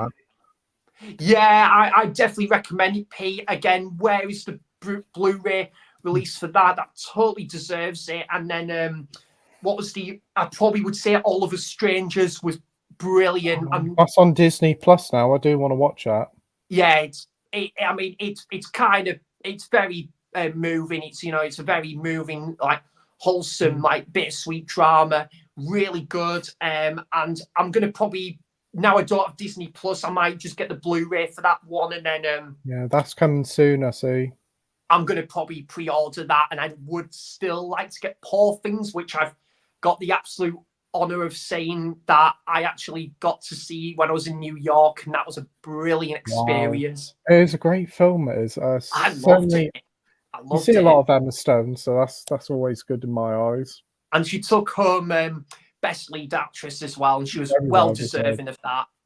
Very well deserved. For me, my favourite films of the year would probably be Late Night with the Devil, then Dune, then Kingdom of the Planet of the Apes, then probably The Holdovers, then Poor Things. Yeah, excellent top 5, mate. I've just named The Zone of Interest. What was there? Oliver Strangers, Poor Things. I probably would go. No, actually, you know what? I'll change that. I'll go Kingdom of the Planet of the Apes and Poor Things. And then, you know what, Pete? I've got another one. I'm going to go with the film Monster that came out back in March. Oh, I've heard that's good, yeah. Excellent. The same director of Shoplifters and Broker. I'm going to go with that in my top 5 as well. Brilliant stuff. Sam, Max says, I'm a big fan of Bashki, Lord of the Rings, Sam, but I'm a big Bashki fan. I nearly have all his films on DVD and Blu-ray. I highly recommend his film, American Pop. I think you'll like that one. Thank you, May. Yeah, I really need to. I do want to watch a couple of his other films. I think he did. Was it Something the Cats? I think it was, P. He did. I think he did a couple. Sorry?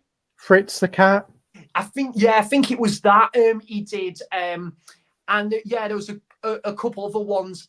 But yeah, I think he seems to be like such a cult director that I need to check out more of his filmography. But yeah, I'm so glad you're a big fan of that one, mate. The animated Lord of the Rings, because he's a director. I definitely need to check out more of his work. So American Pop. Yeah, I'll be adding that to my fantastic stuff. Watch list. Edward says, "What's your thoughts on the Knuckles TV series? Did you watch it, Sam?" I've got them like Knuckles here. that was a really bad joke there. Sorry. No, Jazz. How was the night with Sam? Sorry, I had a blast by the bad jokes. Oh man, he can't help himself. That's what she said. But just sorry, Pete. Going back to what you're saying, mate. The Knuckles film. I've not seen it, mate. Not. I watched the show. It was a fun bit, a couple of hours. It's nothing. It's harmless, fun time. Nice little thing before the Sonic 3 film. Josh says Furiosa reviews are out and it has a lot of 10 out of 10s. Can't wait. Same here. Definitely going to see it next week. I cannot wait. Hope you enjoy it, mate, and Okay. your Taylor-Joy as well. You'll be very happy with that. What's not to like? Did you ever watch? Sorry, Pete. Did you ever Yeah. watch the New Mutants? By the way. Never saw it. Oh Got wow, she's very I've heard foxy in that. Is she? Oh, okay. And I'll have to watch it now. Yeah, I didn't mind that one. I thought it was all right. And what did Nige say? Pete and Sammy G stinging in a minging in area are going to be ordering a Nightmare on Elm Street on 4K. I couldn't hit the button fast enough. Do you want to go first, Pete? Once they revealed the official artwork and bits and pieces for it, yeah, I'll definitely pre-order it. What about you, Sam? For me, Nige, it depends. I don't know if I can adjust to £45 for one movie. I love the film, though, Nige. Think it's great. Love the first Nightmare on Elm Street film. Fantastic. But I'm going to hold off for just a few months to see if they're going to announce maybe a nice, lavish 4K set of the other films. If they do, I mean, it's got to be there for the taking, surely. Yeah. But It's 45 quid's quite a fair bit for it, but it depends on what you yeah. get in the set, I think. I'll have to have another look at that though, Nige, definitely. But I'll see about like what start again. I'll see what the artwork is like, definitely. But yeah, I really hope it lives to its expectations, mate. Definitely, because I know how much you're fond of that film, Nige. It's brilliant. And that's another thing, Pete. Looking forward to checking out the other Elm Street films in like later on in the year as well. Definitely. Awesome. Josh has picked up some movie titles. I know Sam loves those too. Brilliant. I do, mate. Excellent stuff, Josh. I did pre-order Perfect Days. I'm probably going to get the 4K sets of Priscilla at some point, and then that looks nice. That does. Oh, it does. I know Aiden, the movie insider, picked that one up in his latest video, and what was it, Pete? Fallen Leaves was very good. I'll definitely have to pick that one up. Just to say about Mubi, by the way, Pete, if you're interested, yeah, I've had a few of them. Oh, nice 2 for one, 15 mate. in HMV, aren't they? There is, and there's some very good ones, mate. Like if you were looking for a couple recommendations, a couple films that you've not seen, mate, yeah, definitely ask away on that. I know Lamb's in the offer, and I really enjoyed that. Have you got it on Blu-ray? No, I haven't got it, but I do like it. Oh, that's good. Then that's one. And the film One Fine Morning was excellent. That's cool, really good. Petite Mama, have you seen that one? I know Josh is a big fan of it. Yeah, he is. I definitely would recommend that one. It's a very like wholesome little film, that, and Bergman Island. That's another really good film, like a love letter to Ingmar Bergman as a filmmaker. So yeah, fantastic boutique label, that, mate. Josh also watched Donnie Darko for the first time and loved it. Thought it was super trippy. It is an interesting film. I haven't seen it for quite a while, but I remember liking it a bit. Have you seen it, Sam? I've not, mate. And you know what? I'm kind of kicking myself now because I had the opportunity to see this 2 months ago at Tyneside and I didn't go. And I don't know why, because I could have got like my bus back home all right. It was a Sunday night, so kind of regret not like taking the chance there and going to see it Tyneside. So yeah, bit regret worthy not going back to making my first time watch of that at the cinema. But that's a film I know it's got a lot of love and I definitely want to check out some point. Awesome. What's your thoughts on Phantom Menace 25 years on, Sam? Did you like Phantom Menace? I do. I grew up on that film as well. I really enjoyed it. Not seen it in a little while. I might to be honest, I might, because now I've got Revenge of the Sith, I might, you know what, at some point I might get Phantom Menace and Attack of the Clones on 4K, and then there's Empire and New Hope I need to get on 4K as well, and I'm just probably going to stick with them first 6 films. But Phantom Menace, yeah, it was great to see a lot of people we're sharing their I think nostalgia. time's been kind to it. I enjoy it as well. It's got some I bad in do. it, but there's a lot of iconic moments in that It's film. it's just a very harmless, fun film, mate. Very self-aware of what it is, and yeah, I enjoyed it, and I'm glad it kind of put Star Wars like back on the map after, what was it, 16 years off screen. And I think it got Yeah, its real detractors at the time, but I think over time that film has got gained a lot more love. I think definitely. I definitely agree. Edward says, "What's your thoughts on the Fallout TV series? Have you seen it, Sam?" I've not, mate, but I know Keith has been absolutely loving that. It's I haven't fantastic. It I is. haven't I haven't played the games either. You So don't need to, because it really welcomes you into it quite well, and it's got a mhm. time period that I think you'd quite enjoy, Sam. Oh, thank you, mate. Where can you watch that again, Pete? Prime Video. I don't have Amazon Prime, but I might just get a free trial just to watch that I then. don't blame you. I don't blame you. Gary says, "I've ordered the Nightmare on Elm Street Steelbook myself. If the artwork reveal isn't great, I'll cancel it and just get the standard." That is a good idea, actually. Yeah. Actually, that's the point. If they're going to just do a standard release of the first film, like on 4K, I might actually wait, and I might even just settle for that. Because £45 for one film, for me personally, is a lot of money. So I might I have to. do agree with you. I do agree with you. I It's love the film, but it's got to be a special set for that price. it's a bit like Pete Chinatown. I've Mm, got the premium edition of that, and I love the film, but £40, and I've already got it, and the premium edition already comes with art cards. The Blu-ray looks good as it mm. is. Do I really want to It's pay best to for? wait for the standard edition and get the disc if you want the film in 4K. Yeah, definitely, bud. And it was different with Once Upon a Time in the West, mate. Obviously, because I've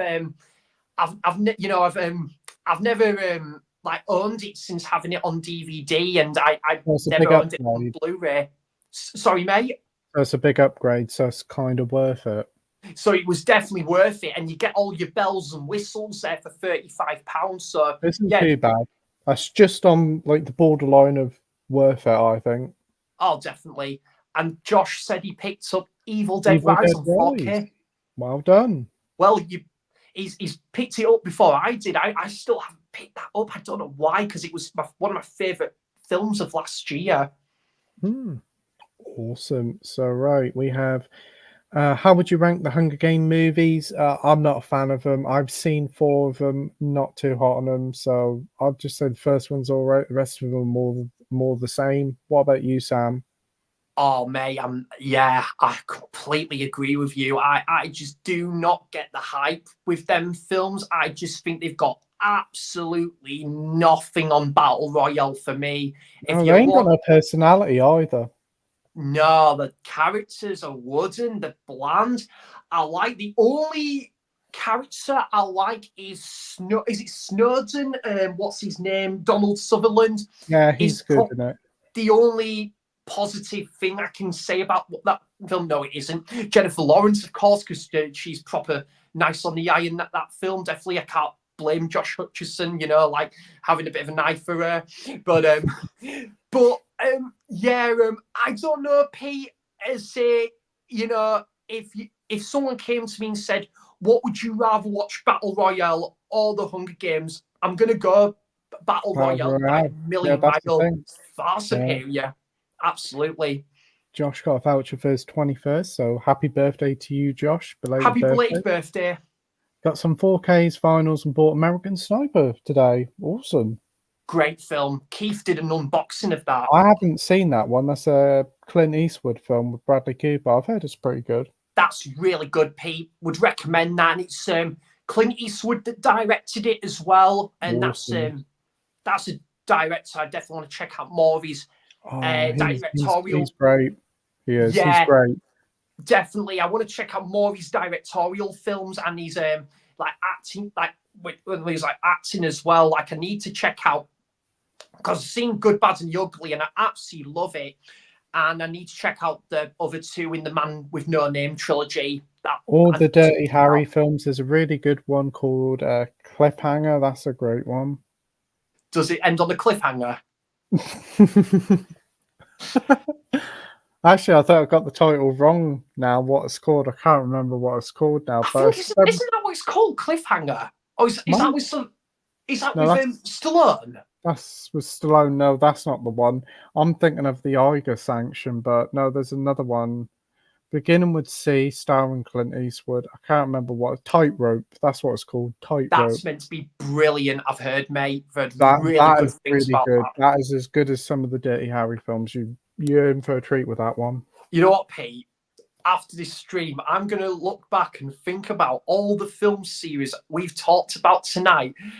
And out of all these film series that I've only seen the first film, and Dirty Harry is another one. Wow, what a common thread this You've got a lot of great film franchises to catch up on. Wow. My God. Dirty Harry, though, I'm hoping they're going to do a nice 4K set of the least of the first film, definitely. I hope so. Gary says First Class was decent. Yeah, I really enjoyed it, Gary. Yeah, I enjoyed it. Got Danny here saying hi. Hello, how Danny. are you? Oh, I'm good. Hey, Danny. Hope you're doing well, my friend. Hello, mate.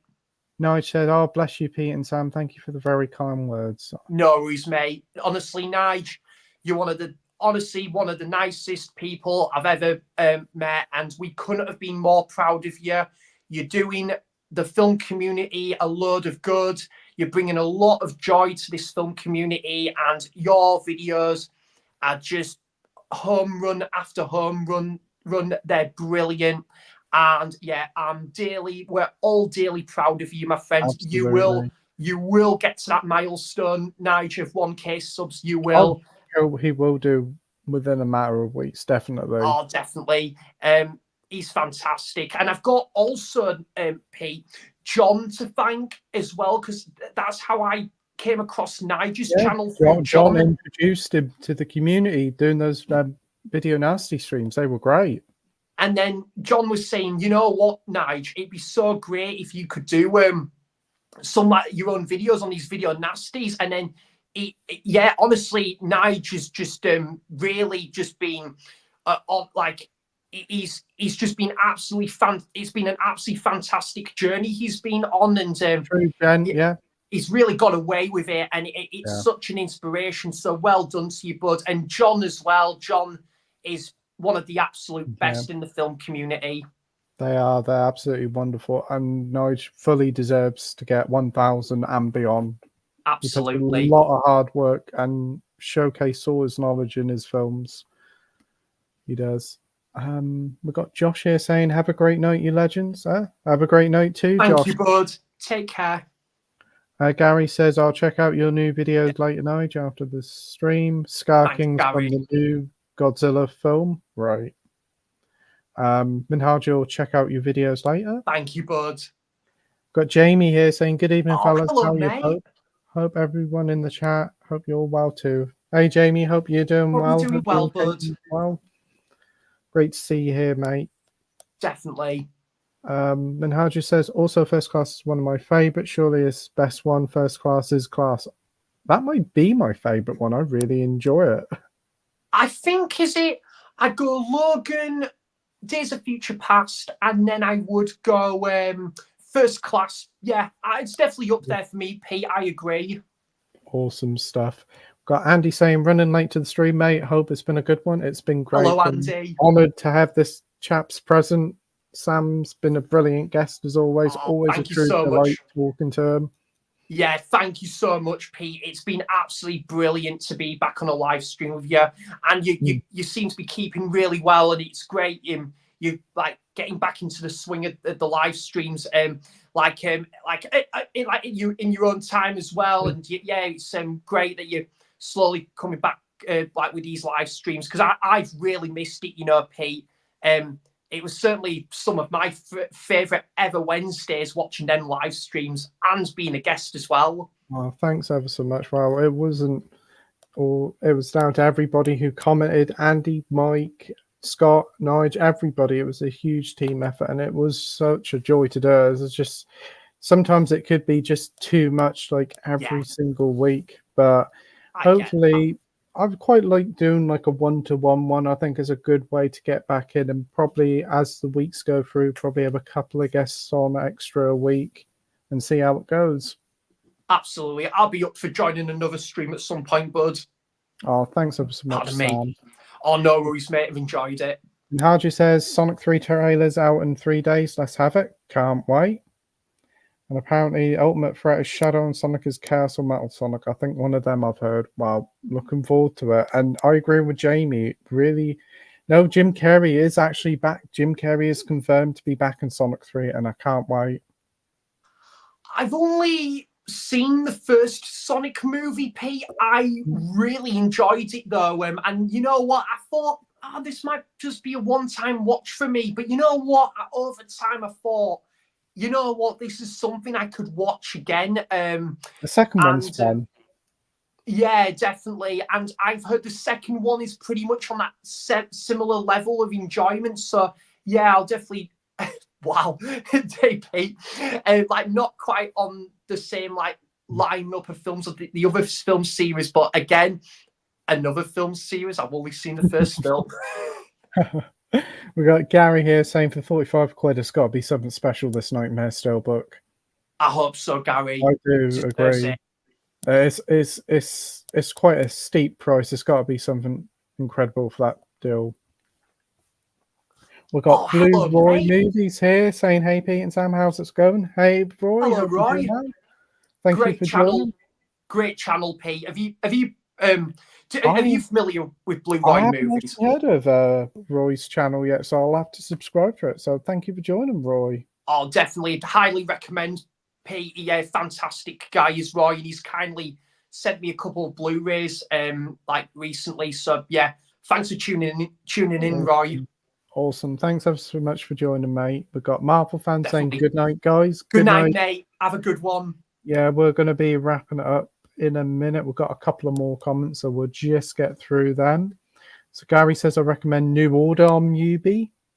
That's a good one, Pete, as well. I really enjoyed that one. And the only disappointment is there was no music by New Order in it, though. Oh, yeah, you thought with the title like that. Josh says Perfect Days is beautiful. Can't wait to pick it up. Fault bestseller, but stuck with the Blu-ray for that one. Fallen Leaves is beautiful too. Isn't Perfect Days Wim Wenders or something? It is.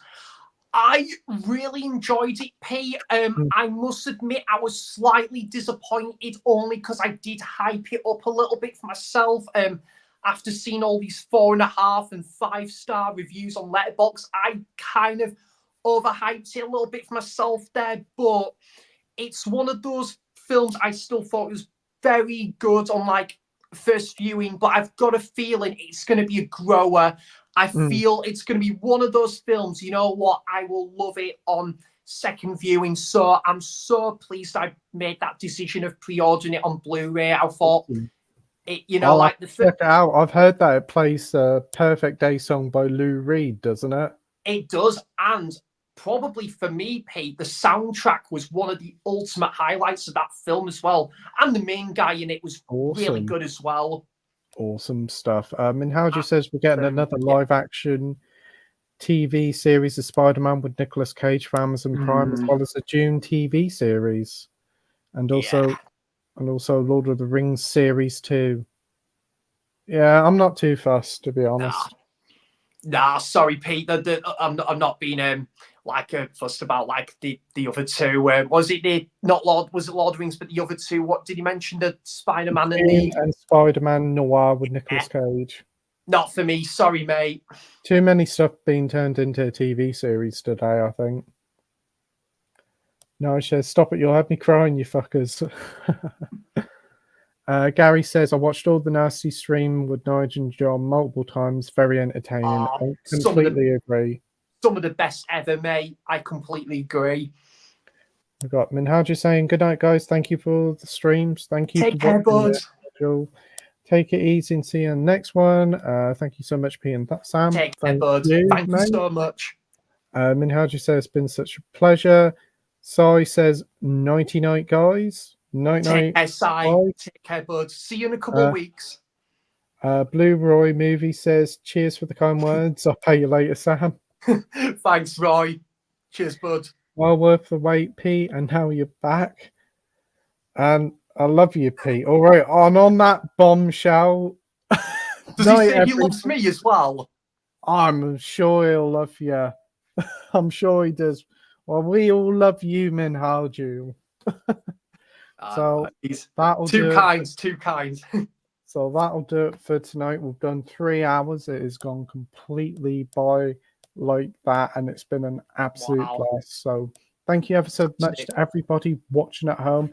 Thank you, Sam, for joining. If you haven't subscribed to Sam already, his link's in the description down below. Thank you so much, Pete. I have absolutely loved it. Yeah, it's been absolute blast and great to be on one of your returning live streams as well. Been absolutely brilliant, and I'm more than happy to join a future live stream as well. So thank you so much. There's an interesting comment coming by Minhaju. So Danny says, "Have a good one." Thanks, Danny, mate. Hope Matt you're doing well. Says, "Pete, don't leave it too long with the stream. Sam, you're thinking of having one soon, pal?" Oh, thank you for the question, mate. Well, do you know what? I have thought about this, and you know what, Pete? When I eventually, because I was thinking about I think this. You'd be brilliant to do a stream. I think you've got the right style for it. You've got a brilliant personality, and it'd be incredible to watch. So I definitely think you should do.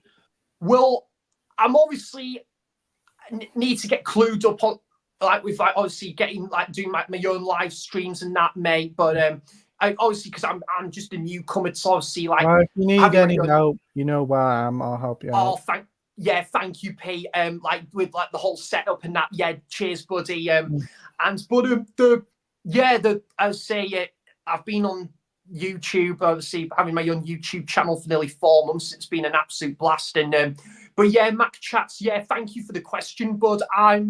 When I eventually do think about starting my own live streams, I will think about maybe doing some one-to-one live streams like what Pete's doing at the minute. And yeah, it's definitely something I'm thinking about. I've been thinking about it on and off for a couple of weeks. So I think you'll be brilliant at it. So you should definitely go for it when you feel up to it, mate. 100%. Thank you so much, Pete. And when I do, mate, you'll definitely come on as a stream, come on as a guest. Definitely, I'll definitely invite you on. Much, mate. I'd love to. And Mac Chats definitely want to start bringing the streams back. It'll either be once a week or once every fortnight. I'm going to see how it goes. I might do one next week. If it isn't next Wednesday, it'll definitely be the Wednesday afterwards. Whatever you're comfortable with, Pete, definitely. Oh, thanks ever so much. Minhaju says, "Love you too, sexy Sammy." I'm flattered. You're sex bomb. And I'm not going to start singing if that's what you're thinking. Oh. I was talking to Minhaju then, mate. On that bombshell, on that sex bombshell, thanks ever so much for watching, everybody. You take care. And we'll see you all on the next time. So, ta-ta, everybody. Take care, everyone. Bye. Bye.